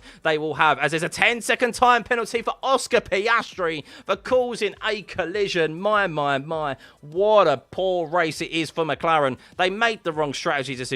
They started on the intermediates, and now Piastri has a 10-second time penalty for causing a collision with Alex Albon, which wiped him out of this race. But what an interesting race this is. I'm not sure what's happened to Lewis Hamilton, but Lewis Hamilton has clearly had an issue somewhere, because he is now 5 seconds off of the back of Max Verstappen. What has happened to Lewis Hamilton? Is it a mechanical issue? Has he made an error in his driving here and locked up somewhere? I'm not sure. For him to lose 5 seconds on Max Verstappen, I do presume that maybe he has had an issue with his power unit, like we saw, like he was complaining about earlier. For him to drop off that severely. The same with Charles Leclerc. He also dropped off quite severely to the back of his teammate and Max Verstappen, who were some way up the road. Waiting to hear radio messages of what has happened with Lewis Hamilton, but he's not happy at all. Oscar Piastri is behind him, but Oscar Piastri is lapped, as is Lando Norris. As Antonelli does the fastest first sector of anyone here and is looking to try and build a gap on his teammate, who is 1 second behind now. The gap for them, remember, it's an 18-second pit stop here. And right now, if they were to pit, they'd come out just behind Isaac Hadjar, Charles Leclerc, Oscar Piastri and Lewis Hamilton. So not really a great time to pit at the moment on this soft compound tyre. Of course, we don't know what the weather is doing. Where is the rain? Is the rain in the vicinity? As looking at the onboards, Kimi is pushing hard here. He's getting very close to the walls. As George Russell gets back past Kimi Antonelli. Oh my goodness, what has occurred here? Has Kimi gone deep into the hairpin like George Russell did earlier? They're side by side once again. I'm losing count of how many times they've been side by side. They're fighting hard here, down into turn 13, but who's on the inside? They're side by side, and Antonelli holds on to the lead through the wall of champions. And well, George Russell has just lost a heap of time there to Antonelli through that last chicane. As yes, Antonelli went very deep, ran all over the debris. I wonder maybe Antonelli, if his tyres are actually okay there and his car is in check, as George did defend the inside and Kimi went round the outside. He had enough speed. No. Oh, they made contact. They made contact. And Kimi Antonelli had to make his way through the chicane. And well, he's given that time back. He was ahead, I believe, sufficiently into the entry of that chicane there. I don't know what the stewards will see of it, but Kimi, I think, has given the position back to George Russell. Maybe that's what's been told. He says I was ahead. Like, what's the point on the radio? My goodness, it continues at Mercedes, the spiciness here. Will they be able to keep their cars intact with 44 laps remaining? Lando Norris has a front row seat for this, but unfortunately for him, it's not for the race lead. He's not in P3, he's in P12. But here we go again. George Russell, he's going to have to defend from Kimi Antonelli. He'll probably defend the inside just like he did last time around. He does, and Kimi Antonelli has to cede position there and sit behind the rear wing of George Russell. But is he going to have enough for a run down into turn 1? I'm not so sure, but these two are fighting tooth and nail for P1 here. As it stands, Kimi Antonelli would lose 7 points on George Russell. It'd be an 8 points gain for George Russell over. As Antonelli is saying, why, mate? He pushed me off. I was ahead. Like, what's the point? I can't comment. I need to see a replay. I saw one face on angle. I don't know. But one thing for sure is that these two are fighting very, very hard right now, and it is only round 5 of this Drivers' Championship. Lando Norris, how much so he wishes he was in P3 right now, just like he was yesterday, watching this unfold. But he was unable there to, he's, of course, with a poor strategy decision with starting on intermediate tyres, he finds himself in P12. But here we go again, maybe 0.6 of a second. Antonelli and George Russell. You hope that Antonelli's tyres are still in good shape, because he did run through a whole host of debris through that lockup down into turn 10 last time around. As it has been noted, the incident between Antonelli and Russell has been noted. So even though Antonelli gave the position back to George Russell and the team told him to give it back, the stewards are still investigating it. Very interesting turn of circumstances here, because if that is the case, then George Russell would receive a penalty for not...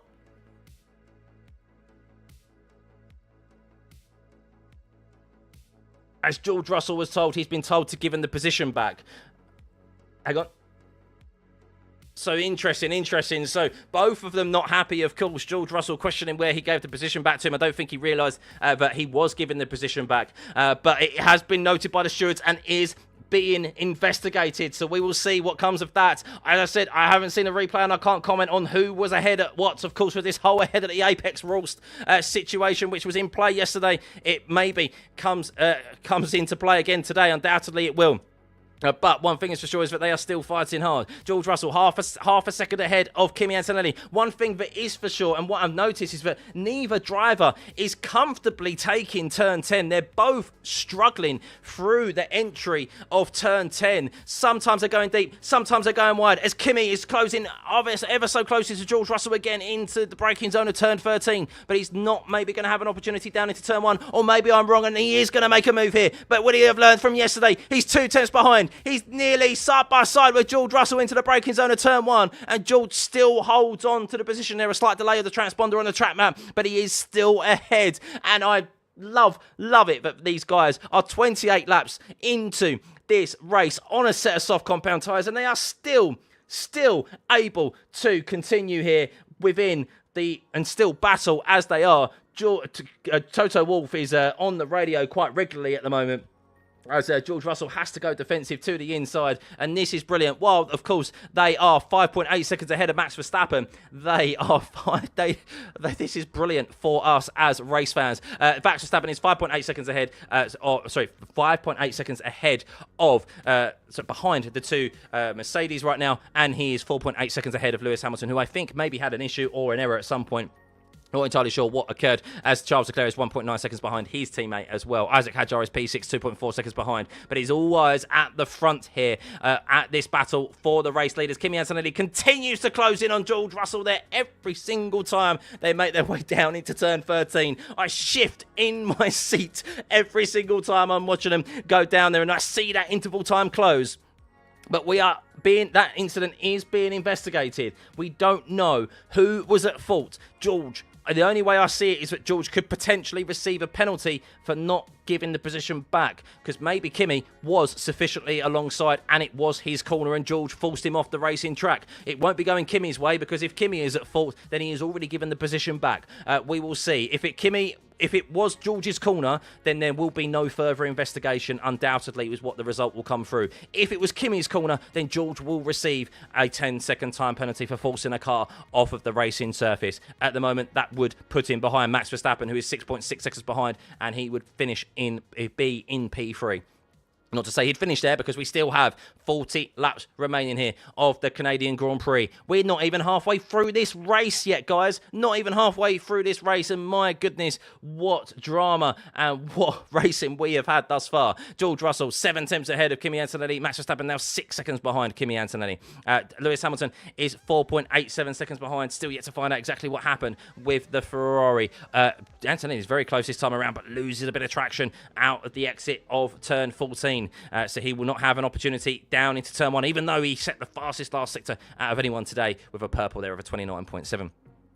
Franco Colapinto going nicely. He is 27 seconds behind Isaac Hadjar. Of course, there are two formulas going on at the moment, really, and Colapinto is 11 seconds ahead of his next competitor, who is Liam Lawson in P8. Liam Lawson, who I think is still being investigated for starting in the wrong grid slot, as did Nico Hulkenberg. So not sure if that has been given a penalty or not yet, or whether that has been decided. But he is in P8, the sole V-carb out there after Arvid Imblad, unfortunately, retired from this race and didn't even start this race. As Fernando Alonso, unfortunately, I just noticed there, has retired from this race as well quite some time ago, as it looks like George Russell's transponder. Has George Russell come to an actual standstill, or is that just his transponder that's come to a standstill there? Has George Russell stopped? Has George stopped on track? Has he... Is this a transponder issue for George Russell? Has he stopped on track? Has George crashed? Has George crashed? I think... What's happened to George? What's happened to George? George has broken down. His engine's gone. His engine's gone. George is out of the race. Oh, what a shame. He's out of the race. George Russell froze his steering wheel.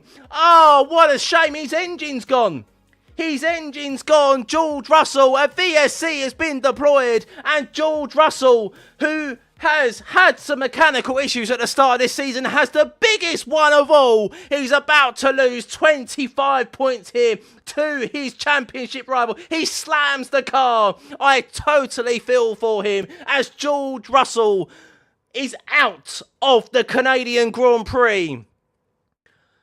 Oh my goodness, from P1, his engine has just cut out, no fault of his own, and that is a big mechanical failure for Mercedes and for George Russell. Kimi Antonelli leads, and well, Kimi would be gaining 25 points here in the Drivers' Championship at this early stage of the season, and that is so unfortunate for George. There's nothing that you can do there. But a reliability issue for Mercedes. That has promoted Max Verstappen up into P2. Kimi into P1, importantly here for the Drivers' Championship. Lewis Hamilton P3, Charles Leclerc P4, Hadjar P5, Colapinto is P6 with Lawson now up into P7. Colapinto P6, by the way. And Liam Lawson P7, Gasly P8, Behrman P9, Sainz P10, Norris P11, Piastri P12. Pardon me. It'll be Hulkenberg P13. But that is, everyone's going to move up a position. Marshals are on track. Oh, my God. Oh, my God. It seems there was a lot of George Russell fans in here because I could see my graph. A few of you dipped out. But that is a real shame. But this spices this race up somewhat. Will there be a full safety car to remove that car? Surely a full safety car is required. Surely a full safety car is required right now. I don't know when Alonso retired. That's a fair point. I don't know. But one thing is for sure is that Kimi Antonelli is leading this race. He's now on the medium compound tyres. A free pit stop for everyone here. It is an 9.5 second pit stop here average when you pit stop lost time in the pit stop under a VSC or a safety car. So that's going to save quite a bit of time. Antonelli, Verstappen, Hamilton, Hadjar and Leclerc are all on a brand new set of mediums. We have Colapinto on a set of hards, Lawson on a set of softs. That's interesting. Gasly on a set of hards. Norris hasn't pitted, interestingly, and neither has Piastri. I mean, they've pitted enough, to be fair. I don't think they'll be able to... They don't have any more mediums available. My goodness.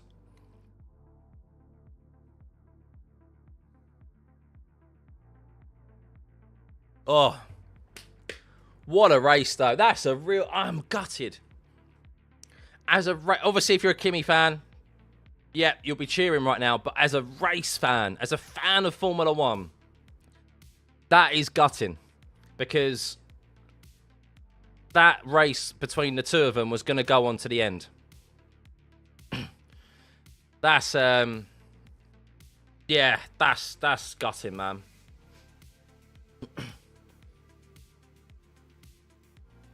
Just watching George here, and what happened? I'm waiting to listen to the onboard of exactly. So there's no smoke coming out. Oh no, there's smoke coming out the car. Literally, as he hits the brakes into turn 8, it's like something breaks as soon as he hits the brakes into turn 8. That the engine just goes pop. Something just goes wrong with the engine. I'm going to listen to it now.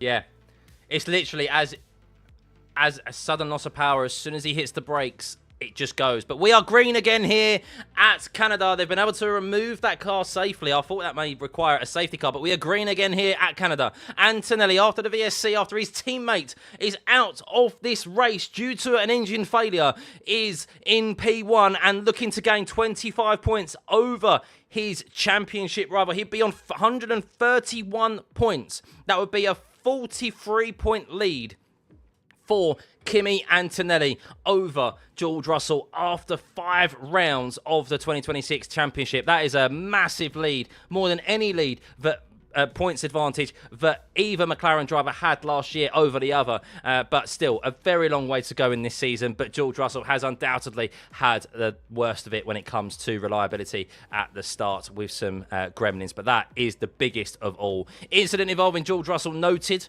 Not entirely sure why that incident has been noted. What incident for? Of course, that was his retirement there. I don't know why he'd receive a penalty for it. He's been investigated after the race. I mean, maybe they think he could have pulled his car over to a different area rather than where he did.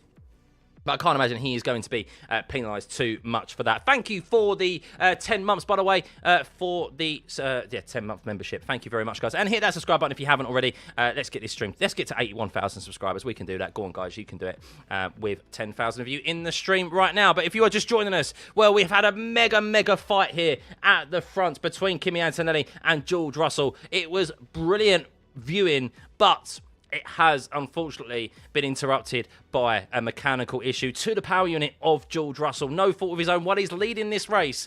And importantly for him, he's going to lose 25 points as it stands to his championship leader and teammate, Kimi Antonelli. He gained a point yesterday, but he's going to lose 24 points overall because Kimi is looking to win this race. 25 points Yes, 5.2 seconds over Max Verstappen, who's in P2. Lewis Hamilton is P3, 7 seconds behind Max Verstappen. Isaac Hadjar is P4 with a 2.5 tenths advantage over Charles Leclerc. So I think maybe with a double stack there, Leclerc lost out to Isaac Hadjar with the pit stop, and Charles Leclerc is looking to try and regain that from Isaac Hadjar there. So there are still some battles out on track with 34 laps remaining. We may still have some rain in the vicinity as well. So we will see how that unfolds. Lewis Hamilton still yet to really know kind of what has happened with Lewis Hamilton's race. An engine issue for him. He was complaining on a lack of power earlier on in the race as well. Oh my goodness. Isaac Hadjar defending very aggressively to Charles Leclerc with the overspeed. Maybe moving a little bit late there on the straight. And Charles Leclerc had to really lift out of the throttle. I imagine he's straight on the radio. He wasn't happy with that defense of Isaac Hadjar. And I wonder if Isaac Hadjar will be investigated for that, because that was almost could have been like a Colapinto and Ollie Bearman airplane crash there, as Hadjar. Oh, I tell you what, it is naughty. I'm watching it back and it's naughty from Hadjar. Hadjar started to derate there and recover his battery while Charles Leclerc was on the on the overtake mode. So that was very, very correct. And Charles Leclerc says, well, that could have been a big one. So yes, Charles not happy, understandably, on the radio. But a real shame in this race that George Russell is out, as we are having a brilliant, brilliant race between the two teammates. And look, it was hard, but still fair and respectful racing between the two of them. But unfortunately, that has been hindered and interrupted by the mechanical failure. There could still be a mechanical failure for Antonelli if you think about it. If one power unit has gone, there's always a possibility that another side of the garage could go as well.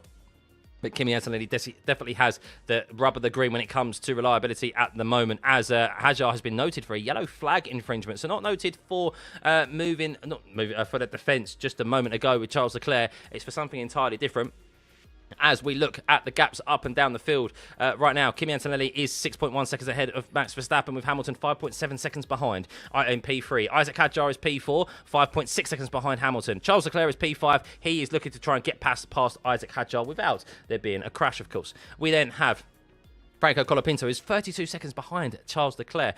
He is, in turn, 11 seconds ahead of Liam Lawson.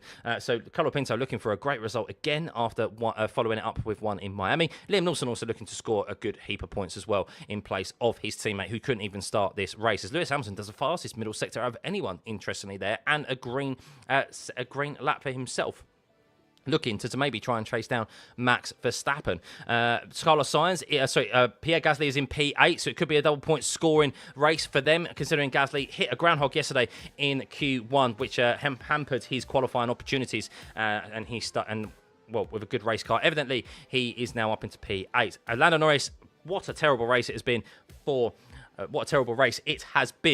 for the McLaren drivers. Started on the intermediate tyres. No rain in the air. Well, there was rain in the air, but no rain in the vicinity whatsoever. And they had to pit very early on. Lando Norris has already made 2 pit stops. He is in P9, trying to make his way back up through the field. Carlos Sainz is in P8 after, by the way, Lando Norris took the lead of this race and led for a single lap. Because of a great start and got past both Mercedes into turn 1. Carlos Sainz is up 5 places into P10 as Norris now gets ahead of Pierre Gasly into P8. So Pierre Gasly drops down to P9, but he's on the hard compound tyre. Lando Norris may have to pit again. He's going to go very long in this race on the medium. So we'll see if he can take them to the end. It's going to be a tall order for him. Ollie Bearman is P11. Oscar Piastri has a 10-second time penalty, which I think he has already taken. No, he hasn't taken yet, Oscar Piastri, for causing the collision with Alex Albon, which removed Alex Albon from this race. So yes, Alex Albon there out of the race due to Oscar Piastri, I think, sending it up the inside or somewhat into the hairpin, and that caused Albon to retire. I'm sure Albon won't be too happy about that. I haven't seen a replay of it, but he has a 10-second time penalty to take, and he is in P12. Hulkenberg is P13 with Bortoletto in 14th. They also started on the intermediates. We have Ocon in P15, Perez in 16th, Stroll 17th, and Bottas 18th, and that is because they have been promoted 4 places up because Russell has retired from this race, as is Fernando Alonso, Alex Albon, and Arvid Lindblad. And that is your stand-ins at the moment, as Lewis Hamilton is looking to try and close down the gap to Max Verstappen. He's just done the fastest lap of the race with a 15.285. Only a couple of attempts quicker than Max Verstappen, so he has some way to go to close down that 5.3 second gap to the Dutchman, who is ahead of him. Antonelli, though, increasing that gap over over Verstappen. A full 15.466 last time around, with Verstappen doing a 15.3. Understandably, Antonelli just needs to manage the lead of this race now. He has a sufficient gap to Max behind, and after the mechanical failure of George Russell with that power unit, undoubtedly he'll be in management mode somewhat. I say somewhat because he's just done a 15.2, the fastest lap of the race, as now Hadjar has been noted for more than one change of direction in that turn 13 incident, which was the run down into turn 13, which Charles Leclerc was not too happy about, as Hadjar is locking up quite a lot into the turn 10 hairpin. And, well, because of that, Charles Leclerc has now got ahead of Isaac Hadjar, I think. They were side by side down into turn 1 and turn 2. And, well, Hadjar has been able to maintain that position on Charles Leclerc, who are the closest out there fighting right now for position, unless your name is Lando Norris and Liam Lawson. But Liam Lawson will probably get dispatched pretty quickly by the pacing McLaren of Lando Norris, who is well out of position down in P8. But Hadjar and Leclerc, with Hadjar being investigated for that change of direction of movement, is fighting hard to defend that position of P4 to Charles Leclerc, which would be Hadjar's best result in that Red Bull to date. Could he get a podium? Probably not. He'd need another safety car with Lewis Hamilton 6.4 seconds up the road, and Hamilton is closing that gap to Max Verstappen. By the way, keep an eye on that interval time. Well, Max Verstappen is losing time to Antonelli, which is understandable, as Antonelli does another 15.2. Max did a 15.69 last time around, and Hamilton did a 15.5. So Hamilton is gaining time, as Leclerc now does get past Isaac Hadjar down before turn 13. And Hadjar, who was being investigated, he has been relinquished of no... Sorry, that's Behrman, who has been relinquished of no further investigation with a yellow flag infringement. Hadjar is under investigation for 2 incidents right now. A yellow flag infringement, I'm not sure where that came from, and of course, the moving change of direction down that back straight has now been dispatched by Charles Leclerc, who finds himself 6.5 seconds behind Lewis Hamilton. Lewis Hamilton was gaining last time around. He did gain 3 attempts on Max Verstappen, but this first sector not particularly quick from Lewis, but we'll keep an eye on that gap. As we have a yellow flag. We have a yellow flag as Lando Norris has come to a stop. Lando Norris has come to a stop. He was brought in for reliability issues earlier on, and Lando Norris could be our 5th retirement of this race. The yellow flag has been removed, but Lando Norris is falling through the field here. Whereas Lando Norris has been able to pull his car over here, Lando Norris, I think, has been able to... Lando, you're too kind. Lando's too kind. He's pulled his car off to a safe area and has been told to retire the car. And Lando Norris parks his car behind where Alex Albon's car is at the back of turn 10. A brief yellow flag, and we will not see a safety car, as Lando Norris has retired the 2nd Mercedes power unit car to retire from this race. George Russell, and now Lando Norris. Of course, Alex Albon has been removed from this race due to an incident with Oscar Piastri, but that is the 2nd Mercedes power unit, as Lando Norris just says the gearbox or something. So maybe it is the gearbox, maybe it's the power unit, but there was definitely something wrong with his car, and of course George Russell's, as Lewis Hamilton is looking to close that gap down on Max Verstappen, which he is at the moment, which is 15.1 seconds. Antonelli loses a couple of seconds there due to traffic from trying to get past Esteban Ocon and Sergio Perez, as that gap to Max Verstappen is now 4.8 seconds. So Kimi Antonelli losing a bit of time there due to some traffic out here on this very short circuit, as we have more than half the field has been lapped. And, well, we also have 5 cars now retired from this race. We have 3 of the Brits out there. Yes, 3 of the Brits have retired from this race. Lando Norris, George Russell, and, well, other Nimdad did not start this race due to his car breaking down on the grid. So Lewis Hamilton did the fastest lap of the race last time around. He was half a second quicker than Max Verstappen. Let's see what his time is this time. It's 15.4, and Max Verstappen did a 15.6. So 1.5 tenths gain there for Hamilton on Verstappen. He's gaining, and Verstappen was gaining on Antonelli as well, but he was held up due to a battle of Ocon and Perez. And, well, Antonelli notices that he lost that 3 second advantage over Verstappen, and he's looking to try and regain it as he does the fastest first sector out of anyone today. The young Italian looking to solidify a 25-point gain here today. 24 points overall on his on his championship. Is Antonelli on the radio, not happy with Sergio Perez, screaming, "What is this guy doing, man?" As he was not happy about Sergio Perez, but they were in their own battle as well, Kimi. So, yes, wasn't too happy. That gap closing with Lewis Hamilton and Max Verstappen, as Hamilton maybe has received more power. That power unit has decided to fix itself and deliver the amount of power that it's supposed to, as he does a 23.8 there, purple middle sector. That gap is now 3.8 seconds, 3.9 seconds to Max Verstappen. So he is closing ever so slightly, lap upon lap, with 26 laps remaining. Still plenty of time for Lewis to catch and overtake Max for P2. He is at the moment looking to solidify a P3 as he's 7.5 seconds ahead of Charles Leclerc, who has not been at the races this weekend. Isaac Kadjar, still no announcement on whether his incident has been concluded yet with his change of direction. But he did lose the position eventually to Charles Leclerc. Anyway, he's 1.2 seconds behind Charles. We'll see if he is going to be able to achieve his best finish in a Red Bull by getting ahead of Charles Leclerc. I think even P5 will be a best finish for Isaac Hadjar in that Red Bull. As Lance Stroll gets ahead of Sergio Perez, because Sergio Perez has now dived into the pit lane. Valtteri Bottas is 2 laps down.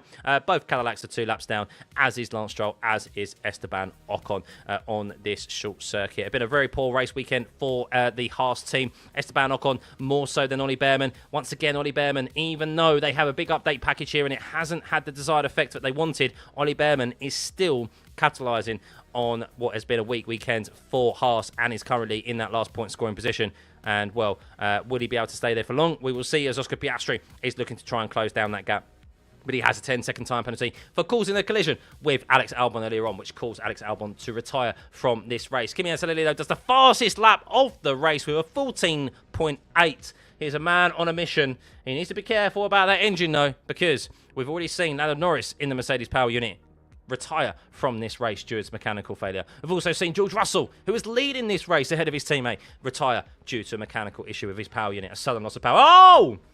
Oh, Sergio Perez's front right suspension has just broken under load into breaking into the pit lane. My goodness, Checo, what happened there? He was on the radio coming down the back straight there, said something was wrong and he could feel vibrations on his steering wheel.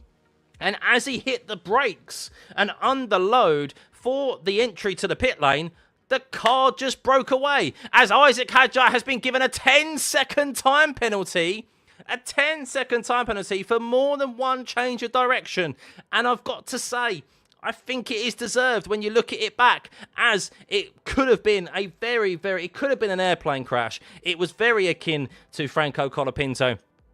Probably worse than Franco Colapinto, actually, and Ollie Behrman. And yes, Isaac Hadjar has been afforded a 10-second time penalty there, but he is 41 seconds ahead of Franco Colapinto anyway. So for Isaac Hadjar, it doesn't matter. He's going to finish P5 nonetheless. So Hamilton, gap to Verstappen, 3.6 seconds now. He is putting a lot of time overall on Max in the middle sector alone. That Ferrari, we know, is very good through the corners, and that is where Hamilton is able to make the difference up on Verstappen right now.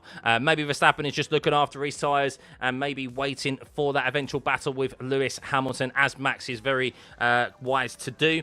He knows that he probably won't be able to catch Antonelli on raw pace alone, as we know that Mercedes has been the quickest here comfortably all weekend, and especially with Antonelli now not having an obstacle in his way in the form of George Russell. Verstappen will not be able to catch him just on that raw pace. Hamilton, another fastest middle sector there. 3.2 seconds is the gap to Max Verstappen now. He's gained another 3 tenths in that middle sector. They had identical sector 1 times, so 21.283, both from Verstappen and Hamilton. Of course, these two former rivals, still rivals, I think, because whenever Verstappen fights Lewis Hamilton, he definitely seems to get a bit more aggressive than he is normally. But let's see how he's able to fare when maybe Hamilton probably does catch him. Further down the grid, that is the closest battle at the moment, as the gaps are quite far wide and ranging, unless there is an incident that brings out a safety car. As a pit lane entry has been closed, interestingly, as a VSC has been deployed. Wow. So I presume this is because this isn't going to affect anything. This isn't going to affect anything right now because the pit lane is closed. But this is, undoubtedly because the debris of Sergio Perez. So his suspension just completely broke on itself. It basically exploded on the entry to the pit lane when he braked. So they are probably looking to try and clear the debris of that incident there with Sergio Perez. That is where we are currently at with this VSC. So VSC is ending. There we go. So a very short-lived virtual safety car there for Sergio Perez.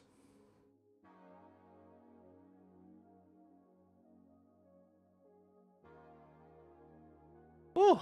Right, this GP is cinema. Well, hopefully there'll be more. Hopefully there will be more. So that's interesting. Lewis Hamilton just lost... I was going to say he just lost a bit of time to Max Verstappen. Well, that gap is now back down to 3 seconds. Overtake has been re-enabled. Bottas has been noted for speeding in the pit lane. Oh, don't tell me Cadillac have had another issue. Bottas seems to get a penalty for speeding in the pit lane every week at the moment. So yeah, a bit of debris that they were looking to... debris they were looking to clear there, the marshals. They did that very quickly. And the marshal dives headfirst through the gap in the barriers there. Very well collected from the marshals that, of course, are volunteers here every weekend. So credit to them.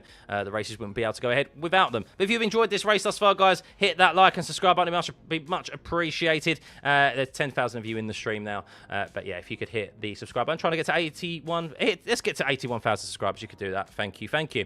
Right, so Kimi, 4.3 seconds ahead of Max Verstappen, losing a bit of time due to some lap traffic. Verstappen has gained a bit of time on Lewis Hamilton there due to some lap traffic as well. So he is 3.1 seconds behind, but with 22 laps remaining, you do think it's a matter of time. Charles Leclerc is 7.8 seconds behind. As Bottas has been noted, 5-second time penalty for Bottas for speeding in the pit lane.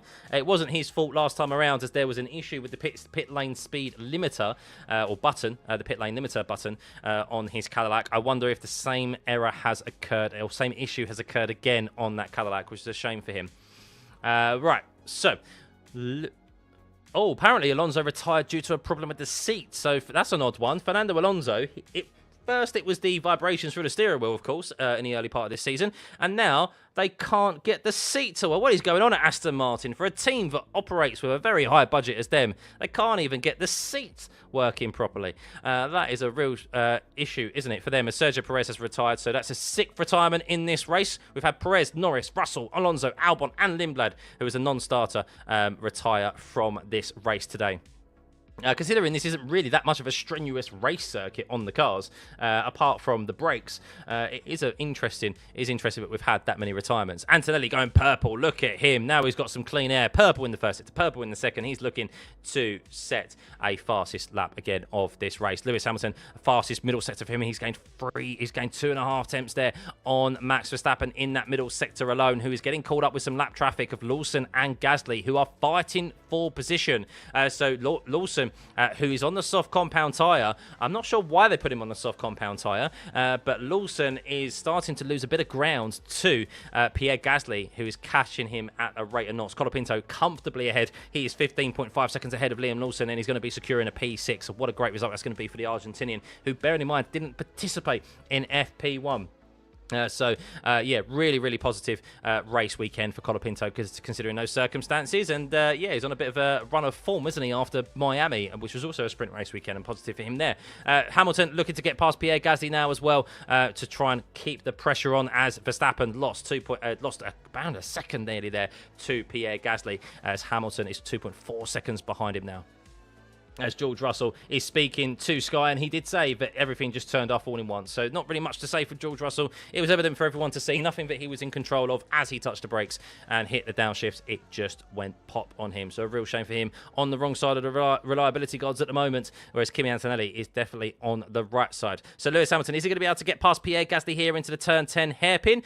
We're about to see. He's being held up by Pierre Gasly at the moment, but Pierre Gasly will probably give him a cheeky little toe here down the back straight. But Verstappen's also getting one from his teammate Liam Lawson as well, so that won't be too bad, as Pierre Gasly has allowed Lewis Hamilton through once more, as Perez is going to be investigated after the race for ignoring blue flags. So Perez's day could go from bad to worse, as well, as he's retired from this race after his suspension decided to just explode earlier on when he entered the pit lane.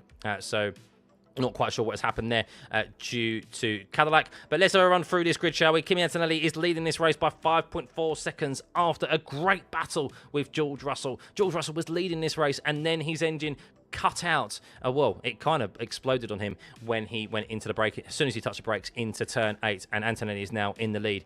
Max Verstappen has been promoted up into P2 as a result of it after overtaking Lewis Hamilton earlier on in the race. And well, Lewis Hamilton, who was complaining about issues with power on his in his power unit, his engine, maybe seems to have returned to him as he finds himself in P3, closing down a gap that was 7 odd seconds to Max Verstappen not too long ago.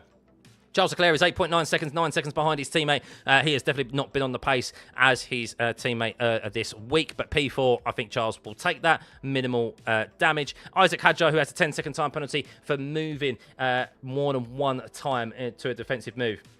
As Charles Leclerc is telling his engineer, I'll report that to you in a second. So Charles Leclerc not too happy with his engineer, telling them basically to stop talking. Isaac Hadjar has a 10-second time penalty, but that's not going to cause him any harm because he is 46 seconds ahead of Franco Colapinto. As Charles says, let's stop speaking until the last lap. You tell me the last lap and anything absolutely critical, as Charles was being told something about Lewis. So Charles Leclerc, not happy. Let's talk, please, from his engineer. As Hamilton has now got past Liam Lawson, he's 2.6 seconds behind Max Verstappen, as Verstappen was able to gain 4 tenths nearly on Lewis there in that lap when he got past traffic, but they won't hit some traffic for a while until they get to Lance Stroll and Franco Colapinto, who are around a few corners ahead of them. Oh, dearie me, guys. If you've enjoyed the stream, hit that like button, hit the subscribe button, of course. Mostly, we're trying to hit 90,000 subscribers. If we could hit 81 today, that'd be a massive achievement for us as well. So we still have 18 laps left of this Canadian Grand Prix. The second half of this race, of course, unfortunately, has fizzled out due to the retirement of George Russell, the mistakes of McLaren. And, well, it does seem like we are not going to get any rain this race. We continued. One day we will get a wet race, guys. We are continued promising wet races. The weather is forecast all week for thunderstorms and rain, and then when it comes to race day and when it comes to the actual race time, actually, the rain is not here. So one day we'll get it, but it's a real shame that we didn't. But nonetheless, we have still seen a very, very good race, and it's just a shame that, yes, George Russell is still out of this race, because I think Kimi Antonelli still would have been fighting for that lead position. Don't tell you anything until the last lap. Yeah, that's what Charles is reporting. So Kimi Antonelli, he may be told to look after that engine, but he does not care because he is setting purple after purple sector at the moment of 14.6. He was 8 tenths quicker than Max Verstappen last time around. And, well, I'd be a little bit concerned if I was Mercedes. Well, of course, as long as all the data suggests that systems are all okay. Sometimes, yes, you don't necessarily want the driver to go slower because they're more likely to make more mistakes, but still, I'd be a little bit concerned considering 2 of your power units, yes, one in the McLaren at least, but one in the other side of the garage, have gone pop, but this one could also go pop. So, update on Lewis Hamilton. We are kind of really keeping an eye on that battle. It's a VSC! What for? Why is there now another VSC? I really don't know. Why is there another VSC? Double yellow in Sector 12. So is there debris out there? Is there more debris? It's got to be for debris, but I don't, unless someone's had contact and something's flown off of someone's car. Like, I don't know. Marshall's on track at turn 12. What? Down the straight, even though it's a VSC. I'm waiting to see exactly why the Marshals are out there, what they're trying to retrieve. I mean, surely, as Hadjar is coming in to take his 10-second time penalty, by the way, and go on to a new.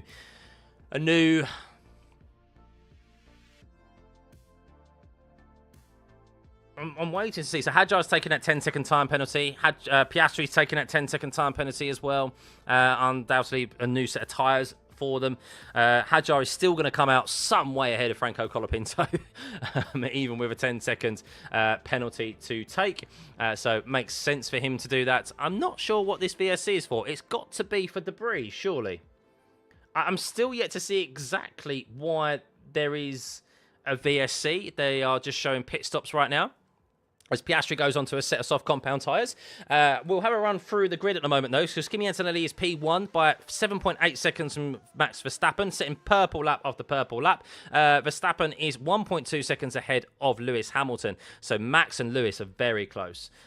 So what happened with Oscar Piastri? So I'm finally seeing the incident between Oscar Piastri and Alex Albon. Oh, Oscar. Oh, Oscar. That was so bad. That was so bad from Oscar. I don't know what he's doing. If you're Alex Albon, like he's taken half of his engine out of Alex Albon. That was so bad. As we have green flag now and we're back underway racing, but I finally saw the incident with Oscar. That is, that's F2. That's F2 stuff right there from Oscar earlier on. And mate, if you're Alex, you're pissed. I'll show you guys afterwards, but I feel like a 10-second time penalty for that is like not enough. But he did murder Albon, pretty much, yeah. You'll see it. Well, wait till afterwards. I'll put a link in the chat. But back to the racing action, because we do have racing out here. Pierre Gasly is on the back of Liam Lawson fighting for P7, and well, Lewis Hamilton is within touching distance of Max Verstappen's rear wing with 15 laps remaining. There is 1.1 seconds separating Lewis Hamilton as Charles Leclerc. Oh my God, Charles, you are a god. Charles Leclerc is a god. How he has controlled his car from going round into a spin and crashing into the wall of champions there is a miracle. Charles Leclerc, wait until you see that save from Charles Leclerc as well. Takes a little bit much to curb through turn 12 and through turn 13 and 214. Not fanboying. It's the best way I can describe that car control, because anyone else is going into the barriers there. Wow-wee. But of course, he still made the mistake which caused him to have that car control. But what car control that was, because Charles Leclerc could comfortably be out of this race right now and in the barriers. But back to the action as Pierre Gasly is looking to chase down Liam Lawson, who is suffering on those soft compound tyres. But importantly, Lewis Hamilton is within 1 second of Max Verstappen here. He is in P3. He has benefited, of course, from the retirement of George Russell, as has Max Verstappen. Kimi Antonelli is looking to win this race quite comfortably with 14 laps remaining. He is 6.6 seconds ahead, but Lewis Hamilton has closed down a 7-second gap to Max Verstappen over the last 15 laps or so, and is now within touching distance of overtaking his former rival, Max Verstappen, still rival of Max Verstappen, and we know that these two will fight tooth and nail, even harder than what we saw George Russell and Kimi Antonelli earlier on. But Max Verstappen, how much tyre does he have left in that car? Would he have been expecting this approach from Lewis Hamilton? With 13 laps remaining and the pace that Lewis has had with the overtake mode available as well, you do suspect it will probably be sooner rather than later. But as we always know with Max Verstappen, he is not one to give up a position easy. Catching Max Verstappen is one thing. Overtaking him is a complete other story entirely. So we will see if they're going to be able to do it, as we'll stay on board with them. They're the closest out on track right now, as everyone else has pretty large gaps between them, as this race has unfortunately fizzled out with only VSCs and no safety car to bunch up the field and no intermittent weather here to be able to make the strategy options really interesting, as Lewis Hamilton is under half a second here. He loses a bit of time under throttle out of turn 11, but he will have overtake mode undoubtedly as they make their way down into turn 13. Is he going to have the overdrive here down into the braking zone of turn 13? He's very close. He's probably going to try and make Max go defensive, and could he go for a move down into turn 1? Looks like he had to back out of it as he lost a couple of attempts under braking.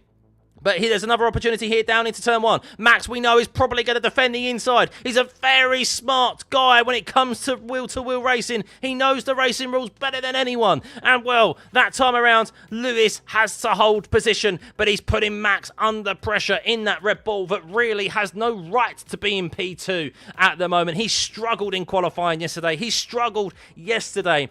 But he has dug deep and he has still managed to put that Red Bull into P2 as it stands. Of course, they're fighting for a podium position here, Verstappen and Hamilton. Hamilton would love to step on the podium, but he'd love to be on P2. and be a step higher, because you never know with the Mercedes power units, with how 2 of them have already gone pop today, there is still 12 laps for that opportunity to happen on Kimi Antonelli's side of the garage, as Max did have to go defensive. Looking at it back down into turn 13. Lewis here under half a second with Valtteri Bottas up ahead as well. Is that affecting the dirty air? Is that affecting Max Verstappen? Valtteri Bottas will have to move out of the way here. And well, this could actually be a detriment to Lewis Hamilton, as Max Verstappen will get a nice little tow briefly from the Cadillac ahead. But Lewis Hamilton maybe getting a double so here. Looking to go for a move into turn 13. He bides his time. Max, did he defend too hard on the inside? Was his line compromised in his exit? We're about to find out, but will Lewis have enough overtake here down into turn 1? I don't think he does. He will have to wait the next lap. They can't use it lap after lap. Remember, they have to recharge that overtake.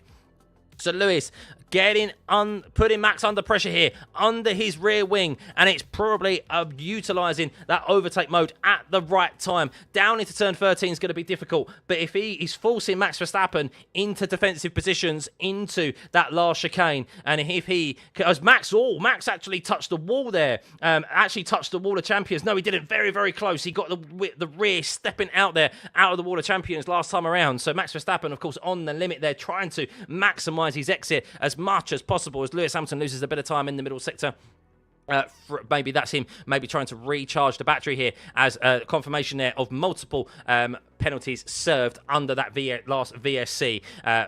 So that's Oscar Piastri, Valtteri Bottas and Isaac Hadjar. So here we go again.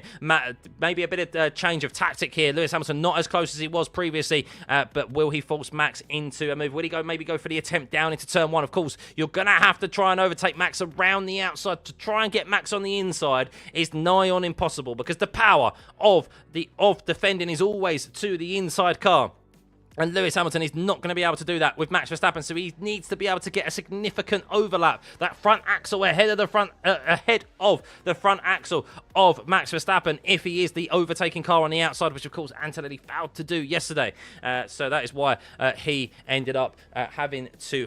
George Russell was able to hold on to that position. But we have 10 laps remaining here. How long will Lewis Hamilton be able to stay close to Max Verstappen? He was 4 tenths off the pace there, Lewis Hamilton. So as you mentioned, catching is one thing, overtaking is another. So is the Ferrari maybe suffering in the dirty air of Max Verstappen, or is Max Verstappen now got a bit more? As Lewis is saying, I need more power.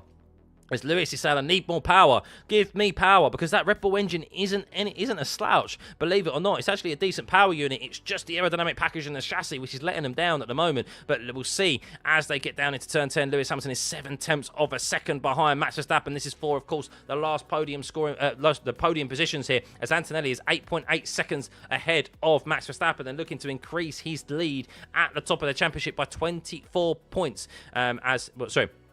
25 points, 24 points overall this weekend after losing a point yesterday. A couple of points to his teammate yesterday. So that should be 23 points. Apologies. Not 25 overall this weekend. But 25 points today, as George Russell has retired from this race. Charles Leclerc would be gaining 12 points and would be third. He would only be 13 points behind George Russell. Lewis Hamilton looking to try and gain 18 points here rather than 15, which he currently finds himself in P3. He says, I've got no power, as Lewis Hamilton, as he's getting to the rear of Max Verstappen, saying he's got no power, is the Ferrari engine starting to struggle in the wake of that Red Bull. Surely not. It was fine catching him, but once they've got into the dirty air of the car ahead, and that is Max Verstappen's, as Max Verstappen, well, maybe Max just has plenty of pace in hand. Maybe he was waiting for this, because he's just done a 14.791. We did predict that maybe Max Verstappen was as Max goes a bit deep into turn 10. Max goes a bit deep into turn 10. And Lewis Hamilton may have a bit of a drive here down the back straight, because Lewis just gained half a second into turn 10 alone. So Max went deep. Oh, not very good for Max Verstappen. Will Lewis Hamilton have enough here down into turn 1? He won't have overtake. Well, he will have overtake mode this time around as they make their way into turn 1. But he was 1.2 seconds behind. So Max Verstappen did a 14.8 there. It would have been much quicker if he didn't lock. He went deep into turn 10.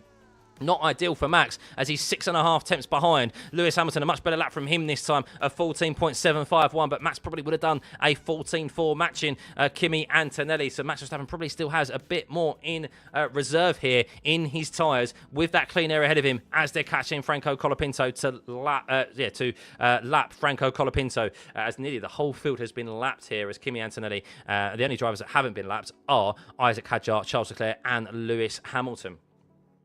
So 8 laps remaining. Max Verstappen, seven tenths ahead of Lewis Hamilton. We'll see if Max Verstappen is able to navigate his way around turn 10 this time around safely. Looks like he's able to. Will Lewis Hamilton close up the gap under braking? He does indeed. As look at that. That was a very, very good on exit for Lewis Hamilton compared to Max Verstappen. As there's a yellow flag as Nico Hulkenberg is round and at a standstill through turn 1. Did he go into a spin there and do a George Russell? But all eyes on Max Verstappen and Lewis Hamilton as Lewis is under the rear wing of Max as they make their way through the wall of champions. He may have another opportunity here down into turn 1 as Hulkenberg has got going again. Maybe Hulkenberg just went across there and locked up as they're side by side into turn 1. Who comes out ahead? Is it Max? Is it Lewis? I'm about to find out as Lewis Hamilton gets past Max Verstappen as they get past Franco Colapinto as well down into turn 1, and Max just unfortunately unable to have the level of grip necessary out of the turn 10 corner, and all the way from there then all Lewis had to do was just be patient and utilise the extra power he had, and well, yes, he was miles ahead of Max before they even got into the braking zone of turn 1. So Max Verstappen there just at the wrong time oh my god, Hadjar's got a stop and go penalty for a yellow flag infringement. He's received a 10-second time penalty for an incident with Charles already, and now he's got a stop and go penalty for Hadjar. My goodness, what a poor day it has been. Well, not a poor day. He stop and go penalty. He could still finish ahead of Colapinto because he's 42 seconds ahead. But Hamilton now up into P2. But could Max Verstappen come back at him as they make their way down into the braking zone of turn 13? We've seen, of course, the Mercedes duo go back at each other numerous times this race. Not quite yo-yo racing, legitimate attack and defending positions as Max Verstappen is looking to come back at Lewis down into turn 1 but doesn't have enough down that straight as Lewis Hamilton has to hit his braking markers, hit those apexes and ensure he keeps that Ferrari pointing forward there and ensure he has no lockups as Lewis Hamilton is in P2 and Max Verstappen is in P3. We have 6 laps remaining here as Kimi Antonelli leads this duo by 9.9 seconds, basically 10 seconds. They're the closest out on track other than Lawson and Gasly who are fighting for P7 as Hadjar comes in the pits for his stop and go penalty. Hadjar can take a stop and go penalty here and will still come out ahead of Franco Colapinto and will still finish P5. Wow.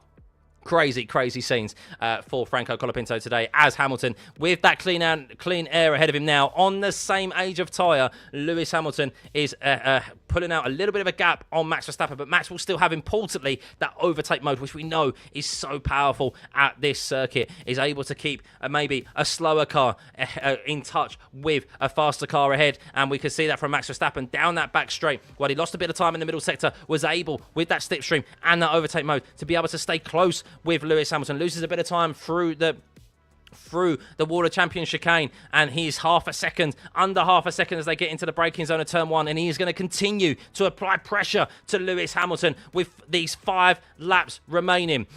Running through the grid here, Antonelli is 10 seconds ahead of these two. Hamilton is P2 with Verstappen in P3. Charles Leclerc 22 seconds behind. Charles Leclerc is 22 seconds behind Max Verstappen and Lewis Hamilton in P4. Isaac Hadjar takes that stop and go penalty and has had a 10-second time penalty earlier that he's taken, and he is still in P5, 12 seconds ahead of Franco Colapinto in P6. Lawson is in P7, trying to hold off Pierre Gasly, who is in P8. Soft compound tyres versus hard compound tyres there. Carlos Sainz is in P9 looking to score points again in the Williams. Behrman looking to score points in P10 when really he probably doesn't deserve to in that Haas. Hulkenberg is looking to finish 11th again. 11th. He might as well get 11 tattooed on his backside at the moment, Nico Hulkenberg, because that is his favourite position to qualify and finish him. Gabriel Bortoleto in P12. Piastri, who, to be fair, 10-second time penalty wasn't sufficient enough after a rookie F2, F3-esque move on Alex Albon whacked him out of the race. Is in P13. Esteban Ocon is 14th with Stroll in 15th and Bottas is in 16th. We've had Perez, Norris, Russell, Alonso, Albon and Lindblad retire from this race, with most dramatically George Russell leading this race and him retiring because of his mechanical failure. So my goodness, a poor race in the end, a poor result in the end for George Russell, but a brilliant one for Kimi Antonelli. And if you're a Kimi Antonelli fan, because he's going to gain a full 25 points on his teammate, and if there is no such, of course, mechanical gremlins in this last 4 laps, he will have a 43-point advantage over his teammate with only 5 rounds completed. Of course, a very long way to go still in this championship. He could be the youngest drivers' champion ever, but we will see. Lewis Hamilton, 7 attempts. So Piastri just gets past Bortoletto there and is up into P12. But yeah, that will be, he's on the soft compound tyres and he'll look to try and dispatch Nico Hülkenberg. But all eyes on Verstappen and Hamilton as we are about to approach 3 laps remaining here of this Canadian Grand Prix. It's been a brilliant Grand Prix. Yes, the second half has fizzled out somewhat with George Russell's retirement, but we got brilliant racing between the two of them and throughout, to be honest with you. And Verstappen and Hamilton are still trying to provide us a good end to this race, as Verstappen made up 4 attempts there. Sorry, a couple of attempts there on Hamilton. Very close to Hamilton into turn 1 there. So it's not over with yet for Hamilton and Max Verstappen. They're going to finish P2 and P3, but in which order, we do not yet know, as they make their way through turn 5 and into that second third chicane, second chicane of turn 6 and turn 7, where Lewis Hamilton, of course, had an off yesterday, which cost him a much better qualifying position as he ran onto the grass a bit too much. Pierre Gasly very close to Liam Lawson there. Look at that through turn 3. He's applying the pressure to Liam Lawson, whose soft compound tyres have done 34 laps and must be screaming at him right now. As all I'm seeing on the race control messages is blue flag, as we have had Bottas lap 4 times, Stroll lap 4 times, Ocon 2 times, Bortoletto 2 times, Piastri 2 times, Hülkenberg 2 times. And it's probably, and that will probably be that with only 2 laps remaining as we are on the penultimate lap of this race. As Oscar Piastri is looking for a move on Nico Hülkenberg down into down into turn 13. He gets the move done, and Piastri, what a horrendous race it has been for him. Of course, it started with them on the wrong tyre, on the intermediate tyre, completely wrong, of course, for McLaren, for both drivers to start on that intermediate. Many drivers started on that tyre, and it just did not work for them. Verstappen very close to Hamilton there, 0.2 of a second. He got to Lewis Hamilton into turn 1. Couldn't force Lewis Hamilton out of position, and we are on the penultimate lap of this race. There is probably 3 more opportunities for Max Verstappen. Twice down the back straight, and once down into turn 1. As I'm watching the replay of Max Verstappen trying to push Lewis Hamilton, force Lewis Hamilton into a mistake, and he's holding on very well. And it's great to see these two finally fighting for meaningful positions out on track. Of course, it'd be brilliant if these two were fighting for the race win, but Kimi Antonelli has been too impressive here today in that Mercedes. Of course, it's to a certain degree it's been handed to him because of George Russell's mechanical failure, but those two would have been fighting for the race win anyway, and we still wouldn't know who would come out on top. But to see Hamilton and Verstappen fight it out for the podium positions is great to see. A blast from the past as Verstappen is looking to close in the gap on Lewis Hamilton. Probably has to wait. He's probably going to have one more opportunity, to be fair. Maybe he's run out of overtake mode, which is why he was unable to close down. Was able to close down as much as he did down into turn 1. But we're on the final lap of this race. Kimi Antonelli only has a few more corners to contend with, and he will have a 43-point lead in this championship as he does the fastest first sector of anyone in that first sector. Calm down, Kimi, as Lewis Hamilton is still holding off Max Verstappen with lap traffic ahead. He has Oscar Piastri ahead of him, who is down 2 laps in that McLaren. Yes, you heard that correctly. Oscar Piastri down 2 laps in that McLaren. Lando Norris retired from this race. George Russell retired from this race. And Kimi Antonelli's championship contenders, he has just gained a whole heap of points on them in this round alone.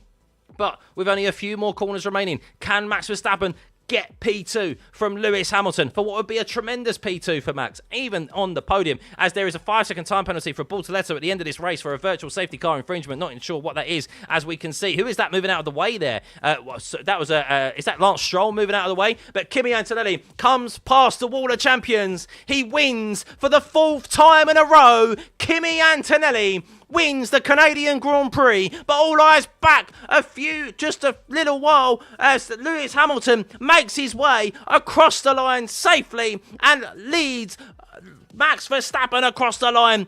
P3 for Verstappen, P2 for Lewis Hamilton. Charles Leclerc, who is still not on the back straight yet. He's in P4. Isaac Hadjar was eventually lapped as well. Only the top four, only the top second, third and fourth weren't lapped, as Charles Leclerc will be coming across the line in P4. Isaac Hadjar P5, Colapinto P6, Liam Lawson P7, Gasly P8, Sainz P9, Behrman P10, Piastri P11, Hulkenberg P12, Bortoleto 13th, Ocon 14th, Stroll 15th, Bottas 16th, and we had Perez retire. We had Norris retire. We had Russell in the lead retire from this race due to a mechanical failure. Alonso retired due to a seat failure, interesting, and Albon retired from the race due to being wiped out by Oscar Piastri, and Lindblad didn't even start this race. My.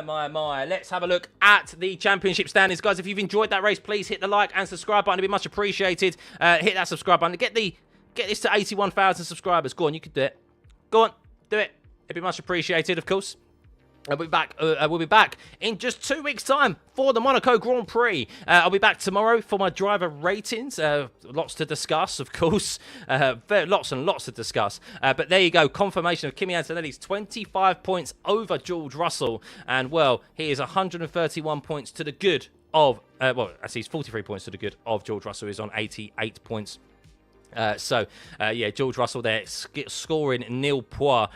Charles Leclerc is on 12 points. He's 13 points behind George Russell now on 75. Lewis Hamilton, 72 points. With that, he has gained 6 points on his teammate and is 3 points behind him. Lando Norris scored 0 points. Piastri scored 0 points. Verstappen gains 15 points. It is on 43 now, 5 behind Piastri and 15 behind Norris. Gasly moves up into 8th place after scoring 4 points. Good point scoring race for him. Ollie Behrman moves down into P9. Liam Lawson is in P10.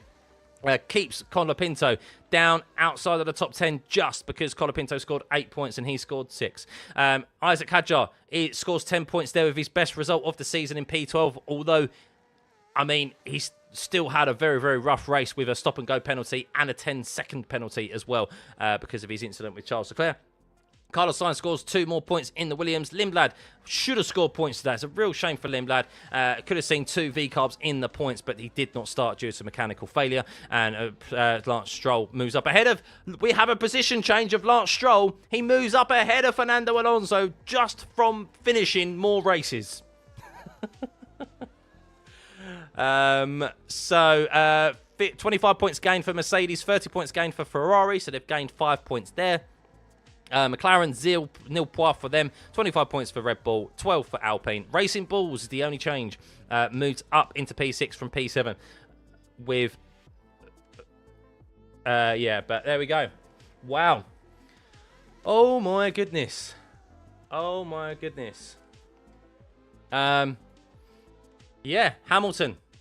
Is that first official podium? Isn't it? No, China he scored a podium, didn't he? So another podium for Lewis Hamilton. A good podium for him. Completely had the better of his teammate here this weekend. Charles just was not at the races. Max Verstappen, a very unlikely podium for him. I did get that right. I predicted Max would be on the podium. But I actually had Lando second and I had George first. But George retired and so did Lando. 44 points ahead. Yeah, 44 points is 43 points, isn't it? The cooldown room's going to be interesting. Yeah, it will be interesting. But yeah. I mean, who's your driver of the day? Should we do driver? Let's do driver of the day. Oh, hang on. I think we were robbed of an even better race there. That race was great. Who's driver of the day? Oh, I mean, you could say Kimi. Do you know what? I'm actually going to, even though George Russell, right? George Russell, even though he didn't finish the race because of retirement, I think he's worthy there of a shout. I think he really is. I'm going to say Hamilton. And I'm going to say, I mean, Pierre Gasly gained 6 places, didn't he? With 4 places. Colapinto as well. Lawson. I'm going to say... I think Gasly. Gasly?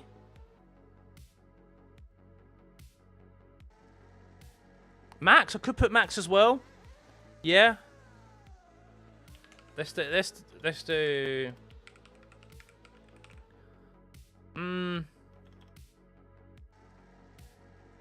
Obviously, Oscar and Alex. Yeah.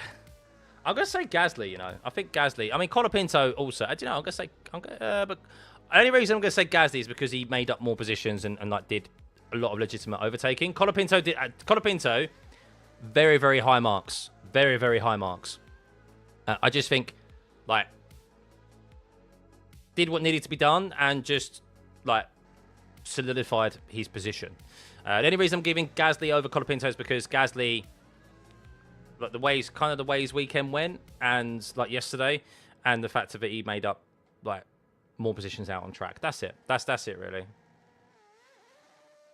You convinced I hate Max? No, I don't think Max has driver of the day performance. I think it's a good performance from Max. Yeah, to be P3, great. But I think look at the end there, he's lost a position to Lewis Hamilton, and I just think others had a better drive. I think Lewis had a better drive. I think Antonelli had a better drive. I think George Russell had a better drive. And Pierre Gasly. It's not a bad drive from Max.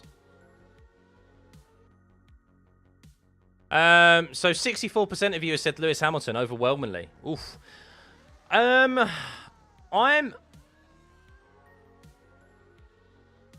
Who would I give it to? Driver of the day. It's tough because a few people had gained positions because of retirements. I don't know. Piastri, just for his move. Piastri, just for his move. I need to find this for you guys because it's just ridiculous. It was a terrible move by Oscar.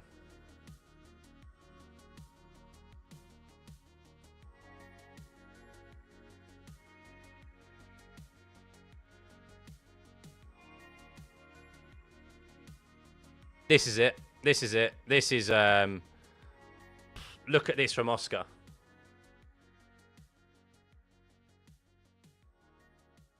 I've pinned the message. Have a look at that. Let me know what you think. Lewis deserves driver of the day. I can see. I mean, look, any of those, I can see why they'd all be given driver of the day. To be fair.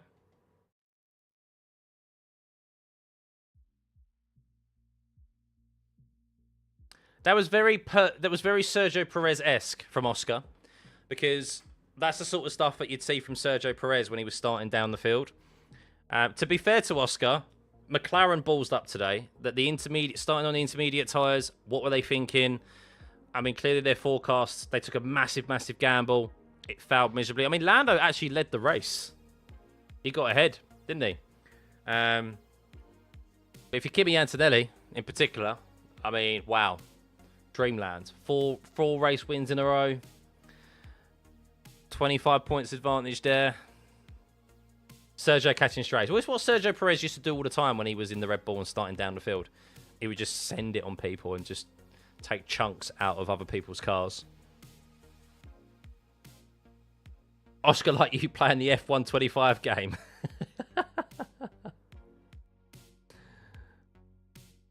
Oscar fan, but when he gets annoyed, he does stupid things. Yeah, I mean, it was just no driver of the day. Everyone kind of meh. Good race to watch, though. Yeah, it's an interesting one, isn't it, in relation to driver of the day? It's a tricky one. It is a tricky one. Oscar's move was not on. No, it wasn't. Well, it wasn't on. And if you're Alex Albon, you're pissed. As I said, Alex Albon, you're not happy at all. And I totally understand and agree. No, my pleasure, Rob. Yeah, guys, if you've enjoyed the stream and you enjoyed the watch-alongs, hit the subscribe button. It'd be much appreciated.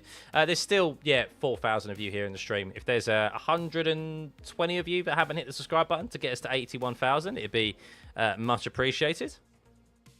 That was the mother of all diet. Well, I don't even think it was a diet. The thing is with... oh, yeah, he is being interviewed by Kovalainen, isn't he? It's... The problem with Oscar's dive bomb is that it was a lazy dive bomb. it's just a lazy move because he snuck up the inside of, I can't remember which car is it, but he snuck up the inside of. He snuck up the inside of Ocon, it looks like, or one of the Haas's.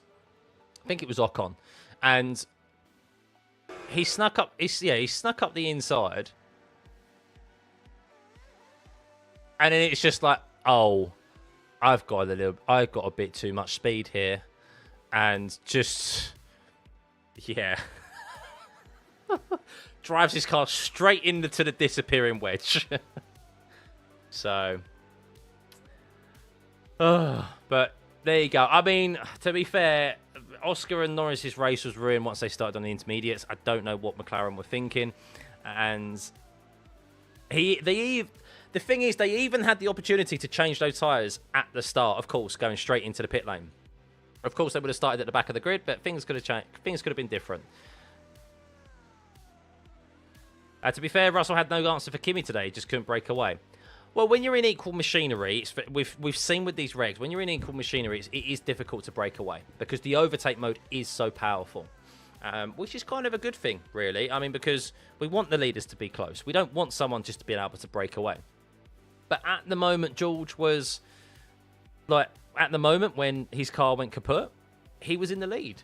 And he always regained the lead back off of Kimi. So, look, it's Kimi can only beat what's in front of him, and it's not Kimi's fault that Russell had a mechanical failure.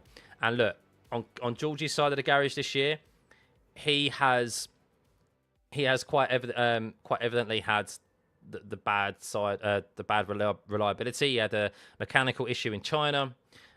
He has had some engine mode issues when it comes to race restarts. He was on the wrong side of the safety car safety car, wasn't it? Pit stop in Suzuka. Yes, Kimi was like quick there, and you could have said that Kimi would have eventually won that race, but George probably, okay, if Kimi eventually won that race, George probably would have eventually finished second, you know. So he's definitely had the poor side of luck. Miami is the only track where I would say George has been clearly outperformed by Kimi. That's what I would say. Slightly outperformed maybe at Suzuka, you could say. But Miami's the clear one where you go, yeah, that's a driver performance like difference. The rest of them, Australia was better, obviously, of course, for George over Kimi. And there's going to be tracks where they ebb and flow, where they favour and they don't. But this, yeah, he's definitely been on the wrong side of the mechanical stuff. But yeah, they were very equal on pace today, very equal on pace, and it was brilliant. And I'm just gutted. I'm just gutted as a fan of the sport that George retired there, because that battle, I think, was going to go on till the very end of the race, and it's just a shame. So you make your own luck in this world to a certain degree. To a certain degree, but what, you're telling me George leading the race and doing what was possible, doing all that he possibly could, is his fault that the engine went kaput? No. And for him being on the wrong side of a mistimed safety car in Suzuka? No. Come on now. I guess Monaco won't be as exciting. Well, it may be, because I don't think Mercedes will be topping the timing sheets. They may still well, but I expect Ferrari, with, as we discussed this weekend, they have the fastest car in the corners. And Monaco is not power dependent. It's not based on the battery deployment. It's going to be on your cornering ability. And I think Ferrari are going into that favourite. So we'll see. Man of the race is myself. Thank you. Thank you. Keep the kind comments coming, guys. Keep them coming. The music to my ears. Monaco is not meant to be exciting. No, other than qualifying. We've still got the mandatory 2 pit stop as well, haven't we? I guess the only thing is with Monaco is that I think there may be... It's going to be interesting to see how the battery deployment does work in Monaco.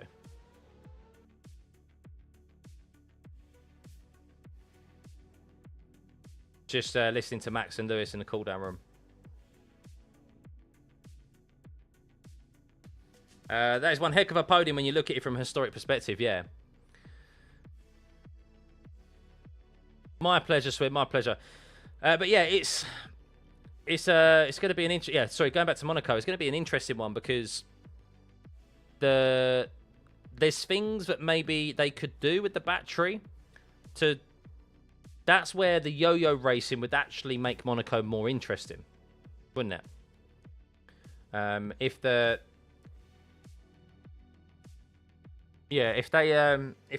battery works, then we could see some overtakes down into the chicane. So yeah.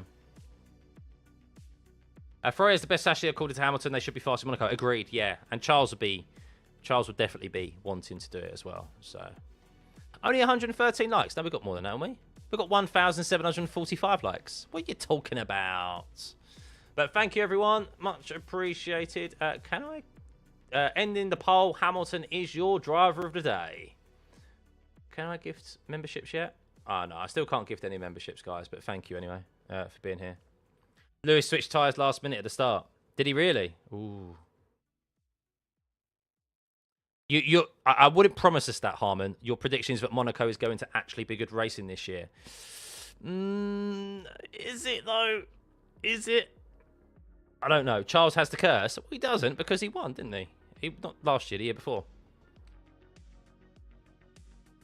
Can I put the link up again? It's pinned. It's the pinned message.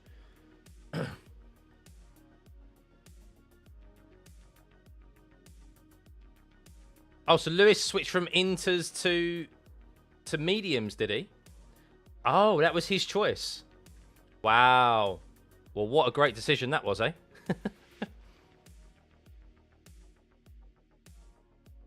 Been 2 years of the channel, and you're never disappointed. Thank you. Thank you. Well, look, we always try and provide, of course, a live stream, a watch-along that's exciting to watch. Look, thankfully, Lewis was able to fight Max Verstappen there. But, yeah, thankfully, that battle occurred because the second half of the race fizzled out, of course, with Antonelli and George Russell's retirement, which was a shame because they were fighting really good. Fighting really well. When I get a chance, I should have a look at the Indy 500. Was it really? Yeah, I will have a look. I'm gutted that I couldn't watch that live. I saw the start of it. If Gio and Ant had battled till the end of the race, do you think they would have forced each other into a crash? Well, that's something that we will never know, Ian, but it's a potential. They'd already made contact into turn 13 and 14, or into turn 13. So, yes, there was very much a potential that they could have made contact with one another. But I think, which would have provided, obviously, a lot of drama, which would be great for us. But, yeah, they were able to stay close with one another for, what was it? Like 30-odd laps, 33 laps, which is when George eventually retired from the race. So, yeah, a real shame. Hey, Joby. Always great commentary. You woke up at 4 a.m. Wow. Committed. Yeah, thankfully, no sprint races. I don't mind the sprint race weekends. I don't know when when is the next sprint race weekend? Let's have a check of that. So we head to Monaco next. Should you have a look at the calendar? I am on the Sky Sports website here. But this is time. So you can see here. So this is the calendar. We have Monaco next. Monaco. And then in 2 weeks' time, then we have our first double header, which is Monaco and Barcelona, back to back. Then we have another 2 week break. Then we head to Austria, and we have Silverstone, Red Bull Ring. That's a great double header. Red Bull Ring and Great Britain. We have a sprint race at Silverstone again. So our next sprint race is Silverstone.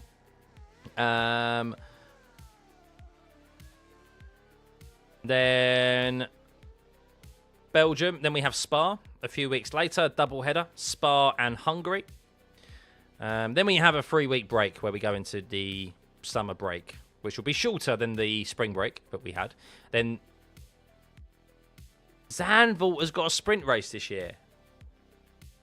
Zandvoort's got a sprint race. Really? Okay. Then Italy, then Spain. So yeah, then the usual suspects. And then Singapore is a sprint race as well, isn't it? With Brazil doesn't have a sprint race this year, which is like blasphemous. And then Qatar doesn't have one either. So yeah, a bit of a shake-up this year with sprint races. European leg about to be beautiful, yeah. Yeah. Does anyone know what the championship points are? Yeah, of course. I can bring them up here. So championship points are here. So you can see that Antonelli has gained 25 points there. He has 43-point advantage over George Russell. It's not over till it's over. It's not over till it's over. But, yeah, George needs to win a lot of races now, between the end of the season. And he needs Antonelli to have some poor races and him capitalise on those results. So, yeah, it's not over till it's over. There could be a massive swing in performance as well, with Ferrari all of a sudden are the quickest, or McLaren, but which could take points away from Mercedes. It's still a very long way to go in this season.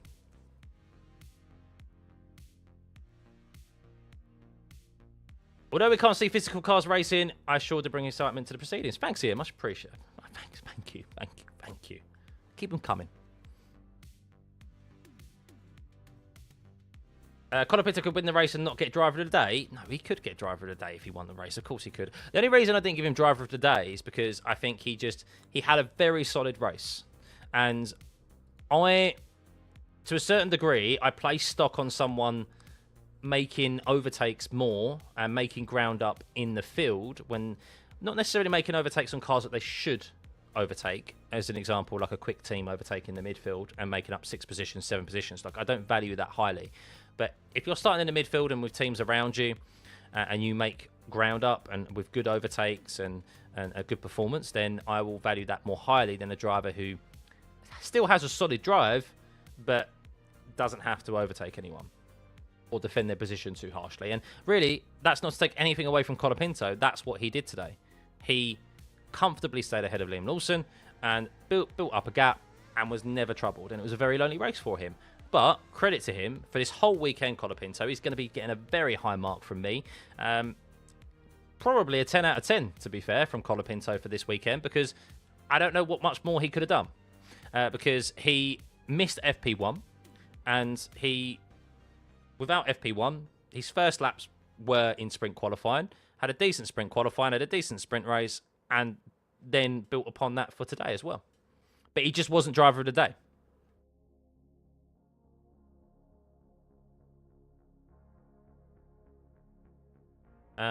It's 5 a.m. for you right now. For those of you watching very early in the morning, credit to you. Credit to you, especially if you don't have bank holiday tomorrow, which we thankfully do in the UK. I have a nice lay-in tomorrow. So, do I think Colapinto will have a podium this season? No, because he's not in a Red Bull, he's not in a Ferrari, he's not in a McLaren, he's not in a Mercedes, he's in an Alpine. No, he's not going to have a podium this year. I mean, the only way he'd have a podium is if there is a very chaotic race, which I still think we can get if we see a wet weather race. You know, like how Alpine scored a double podium in Brazil a couple of years ago, when Max, of course, did that 17th to... What was it? 17th to 1st, wasn't it? Unless there is a race like that, there isn't a possibility right now with performance alone for any other team, let alone Colapinto, to get a podium. Hamilton did not keep the 2-second delta via... well, he's not been investigated for any incidents, so no. He did keep the delta, I believe, from what I saw. So I think it was fine. Prediction, Kimi bins it at Monaco. Imagine that. Could do. Could do. I mean, he did last year, didn't he? The race is already over. I know the race is already over. But we chat. We sit and discuss what has happened in the race. We have a back and forth. And that's what we do here. I don't just dip off.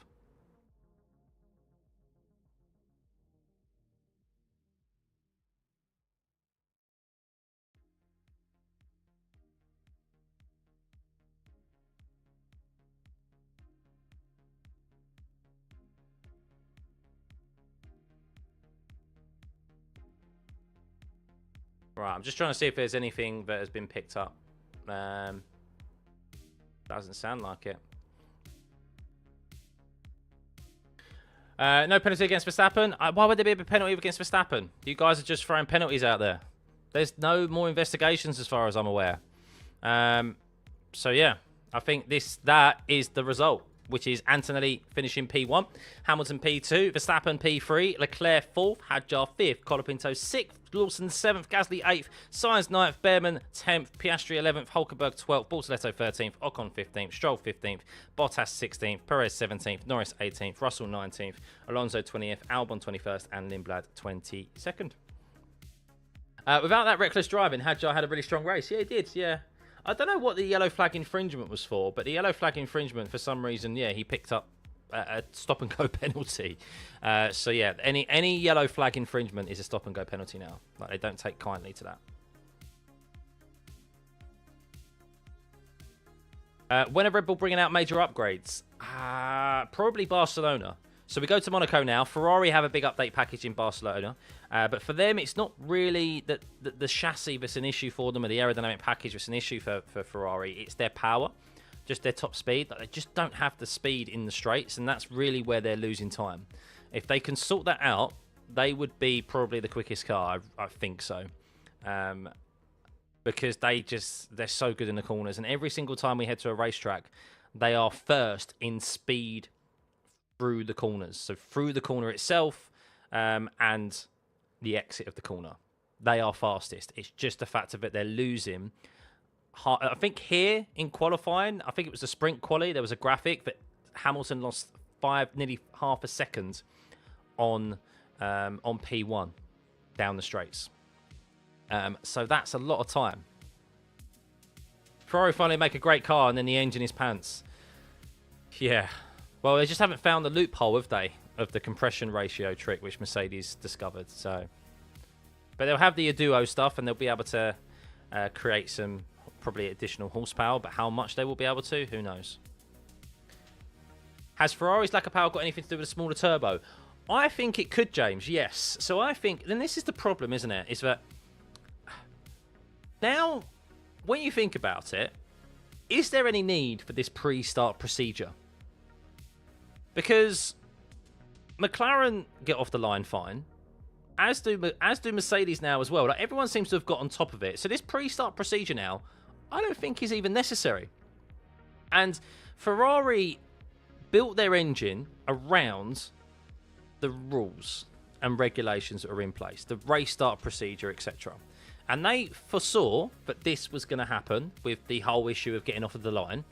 And they brought it up and suggested changes. It got vetoed against. So they went, okay, we'll go and build to the rules that are in place.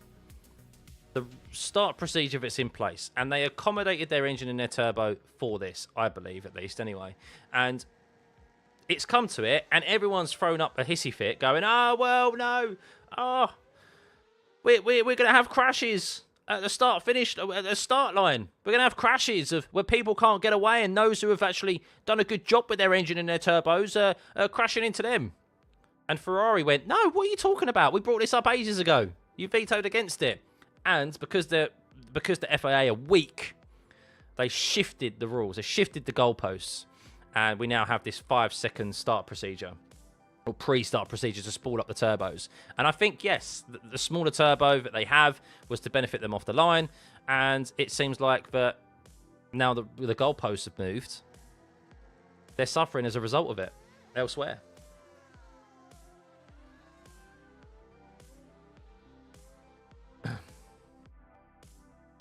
Bottas has qualified no fuel sample. I mean, does it really matter? He's 16th and 4 laps down. So, yeah. They still wouldn't come close to Merc now. I think they could. I think they really could. I think they could come really close to Merc. I think there's still an opportunity for them to get close to Merc. But the thing is that, of course, Kimi's now got a large advantage. But look, when the pressure's there in the closing stages of the season, we saw it with Piastri last year. Like, these big gaps can be lost pretty quickly. Lewis coming back from seconds was top class. Yeah, really, really fun to watch the chase. It's always good to see whoever it is, someone chase down others. So this was Sergio Perez's incident, by the way. I'm putting it in the chat. I'm pinning this message so you can see. We've seen Oscar Piastri's, which was not very good. You can see Sergio Perez, his suspension just went pop on him, which was intriguing.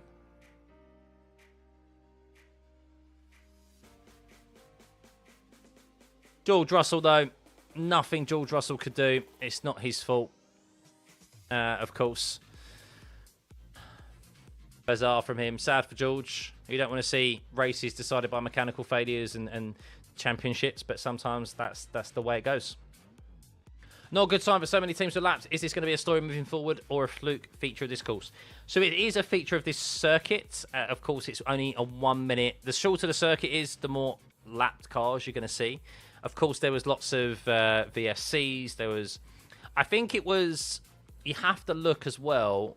Oh no, it's disappeared now. But you have to look at who started. Like, the reason there was a lot of cars lapped was because of penalties. A lot of drivers received penalties.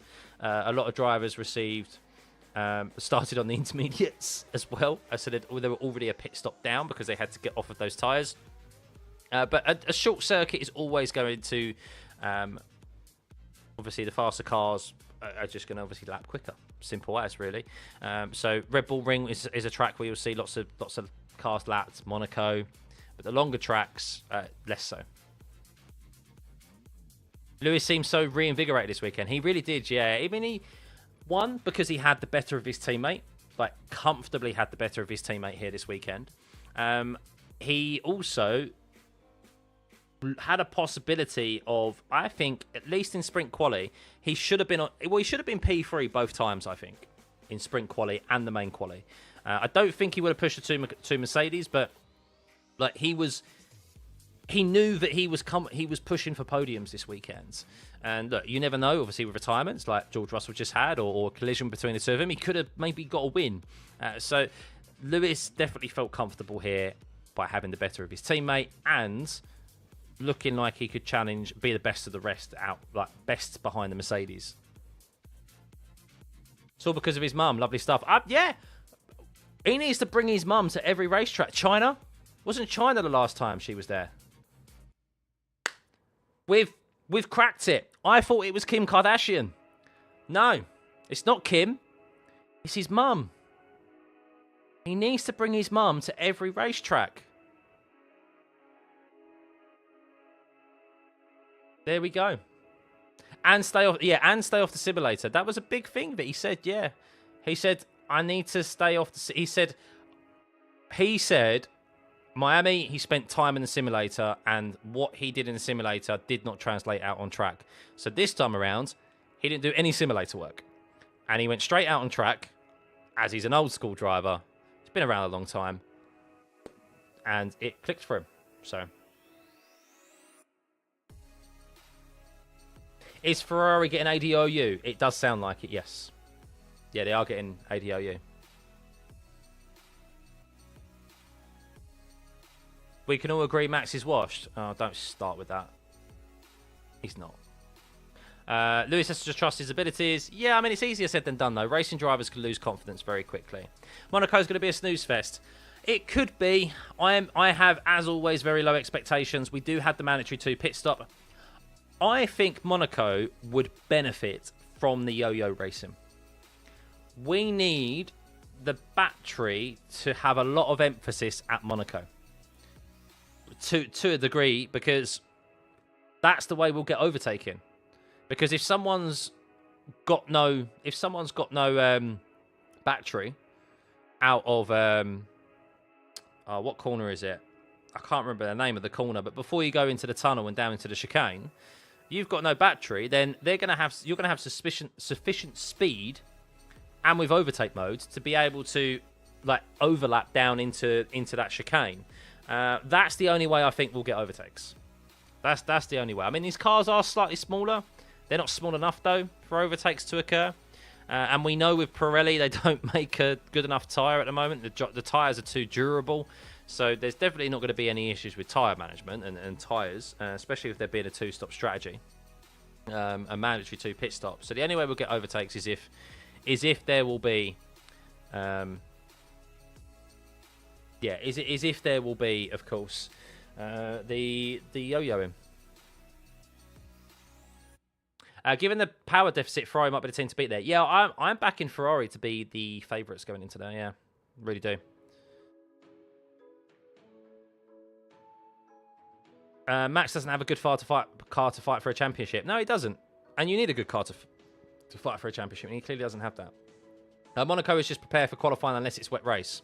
Maybe. That would be typical, wouldn't it? We haven't had any wet races yet this season. We've had potential for a wet race here today. There was potential for a wet race in Miami. And the one... You watch us get that first wet race in Monaco. I bet you that would be carnage. Maybe that is what we need. Maybe we need to do our rain dance to Monaco. That's what we need, guys. There is no 2 mandatory pit stop. No, they kept it, I think. I think they kept it, from what I remember. I think there was discussions to get rid of it. I'm pretty sure they kept it. Let's have a check. We can check now. I could check now. Monaco. 2026 pit stop.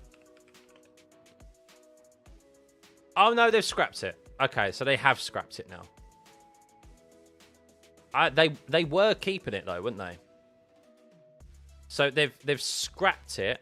Okay, that's a good decision. They've scrapped the 2 pit stops, and they've added an extra minute to Q3.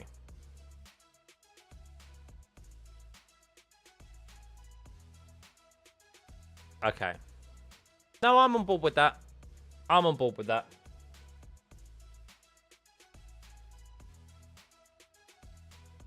Matt says you did well, drove around so much understeer pretty well. Yeah, no, he did do very well because that car was not in a good shape this weekend. It wasn't in good shape. And as always, like when it comes to the race, he just manages to get a result. And that's what he done here today. Couldn't hold off Lewis, but stayed with Lewis afterwards. They were discussing that in the cool-down room, but Max was like, oh, I couldn't keep you behind. But then once you got ahead of me, I was like, oh, I can stay with you. So that's the nature of the overtake mode and slipstream and stuff. So that's why following is thankfully easy for these cars, and they're able to stay as close as they are, which is great for us to see. We don't want to see drivers falling back instantly after they've been overtaken.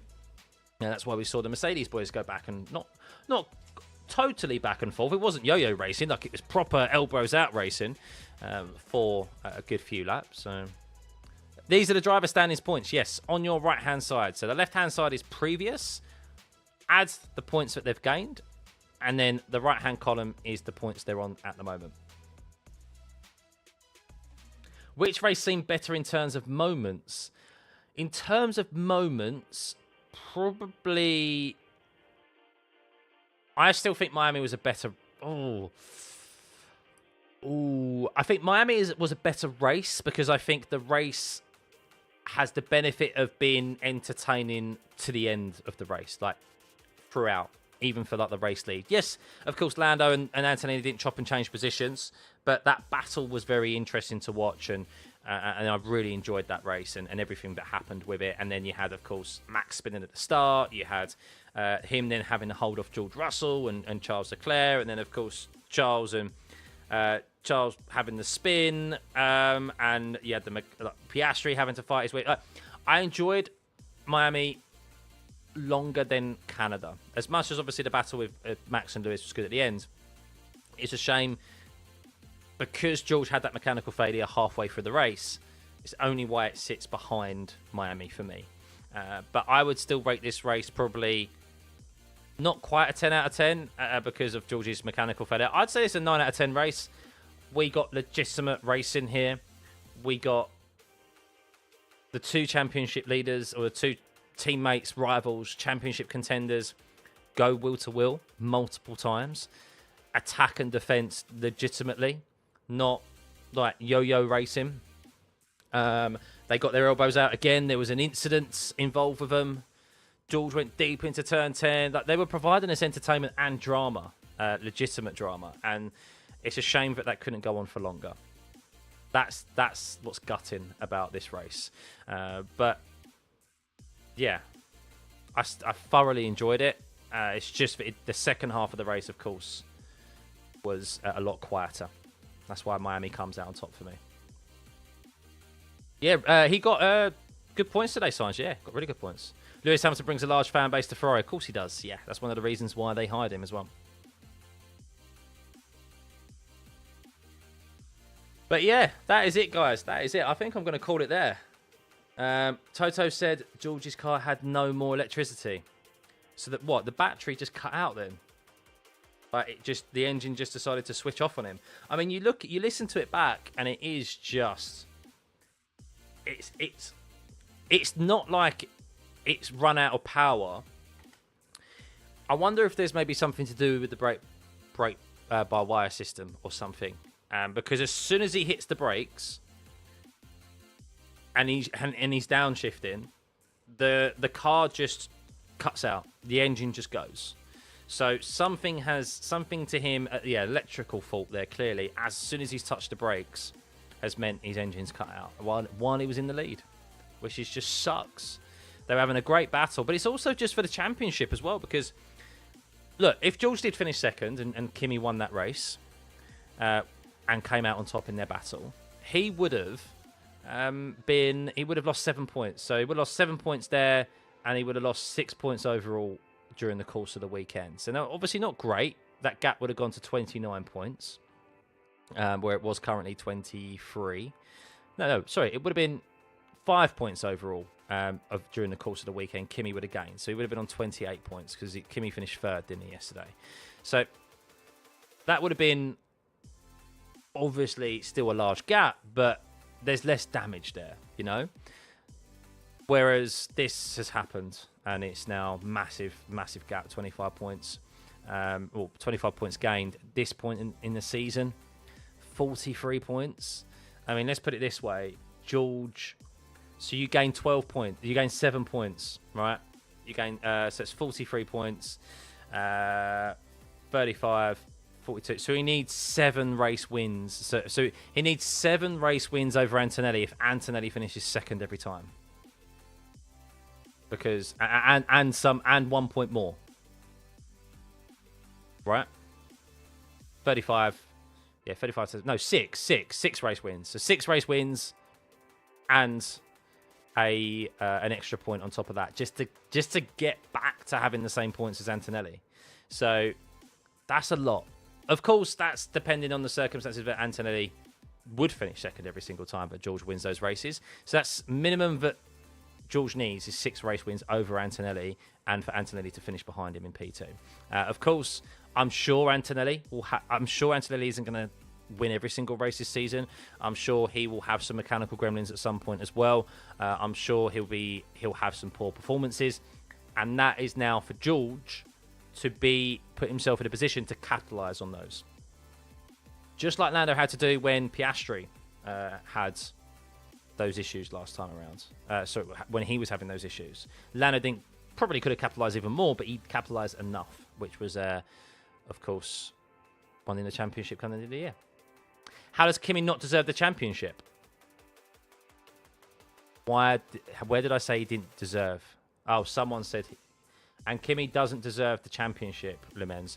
No, whoever wins the championship at the end of the year deserves to win the championship. Simple as. Because they have done the best job throughout the year to win the championship. That's because they've scored the most points. Simple as. Yeah. But yeah, he's doing very well, Antonelli. 4 race wins in a row, and fair play to the kid. Fair play to him. And how can he not have his stand up a bit taller? But how will he cope with having this large of an advantage? Because now, does that mindset change? That was one of the things that Oscar Piastri, I think, had after he had that 34-point lead, is that I think that mindset changed. You've now got a lead to protect. And even though it's only round 5, 43 points at this early stage in the season is a large points lead. But yes, you would want to protect. So, of course, easier said than done. Go out there and just keep doing what you're doing. Be aggressive. But when you've got 43 points and you can win your first ever world title, that's when obviously mentally it can be difficult. But I'm sure Kimi has the youthful exuberance in his advantage. But yeah, maybe he knows no different.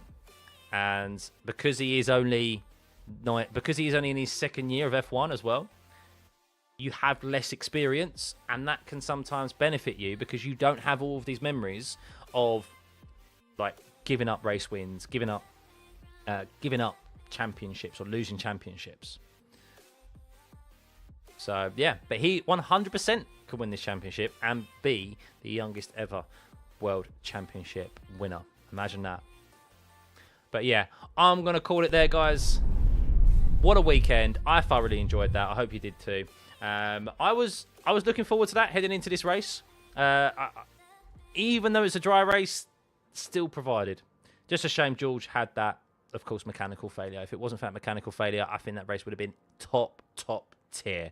But the 33 laps that we had of them fighting was brilliant. And then thankfully we got to see Max and Lewis fight it out for the first time in quite a while, for meaningful positions as well, for podium positions. So yeah, good to see them two on the podiums when maybe neither of them deserve to be on the podium, but one of them would have been up there. I mean, Max dug deep, got that podium there in a car that he struggled in over this weekend, and Lewis, I think, got what he deserved for a car that has been performing well this weekend. And I think if he didn't come away with a minimum podium, he would have been coming away from this weekend very disappointed. So yeah, but lots of retirements, lots of mechanical issues, and it shows that I think this season race is not the last we are going to see of mechanical issues having a factor in how this championship eventually plays out. So yes, have a lovely rest of your evening, guys. It's very late here in the UK, nearly 11:30. So enjoy the rest of your day, whatever time it is in the world. I will be doing my drivers' rankings tomorrow. So yeah, I think I'll do live stream for that again. And I'm also going to start uploading those sort of things to audio-only platforms as well, so that you don't have to tune into YouTube. You can listen on Spotify and other, I guess, podcasting platforms as well, because I feel like those kind of suit well. And you can listen to them, of course, on the go. So yes, have a lovely. Thanks for tuning in as always, guys. Hit that like and subscribe button one last time on your way out, and we will see you for the driver ratings tomorrow. Some more F1 content as well in between now and Monaco. Thankfully, only 2 weeks. We have to wait. We don't have to wait 3 weeks. We don't have to wait 5 weeks. Thankfully, and then the races are going to hit us thick and fast as we now head into the European swing of the calendar. Kimi Antonelli leads by 43 points, and well, can George Russell close that points gap down, or is Kimi Antonelli on his way to being the youngest ever world champion? Tune into Monaco to see how the next round unfolds, and we'll see you then. Bye!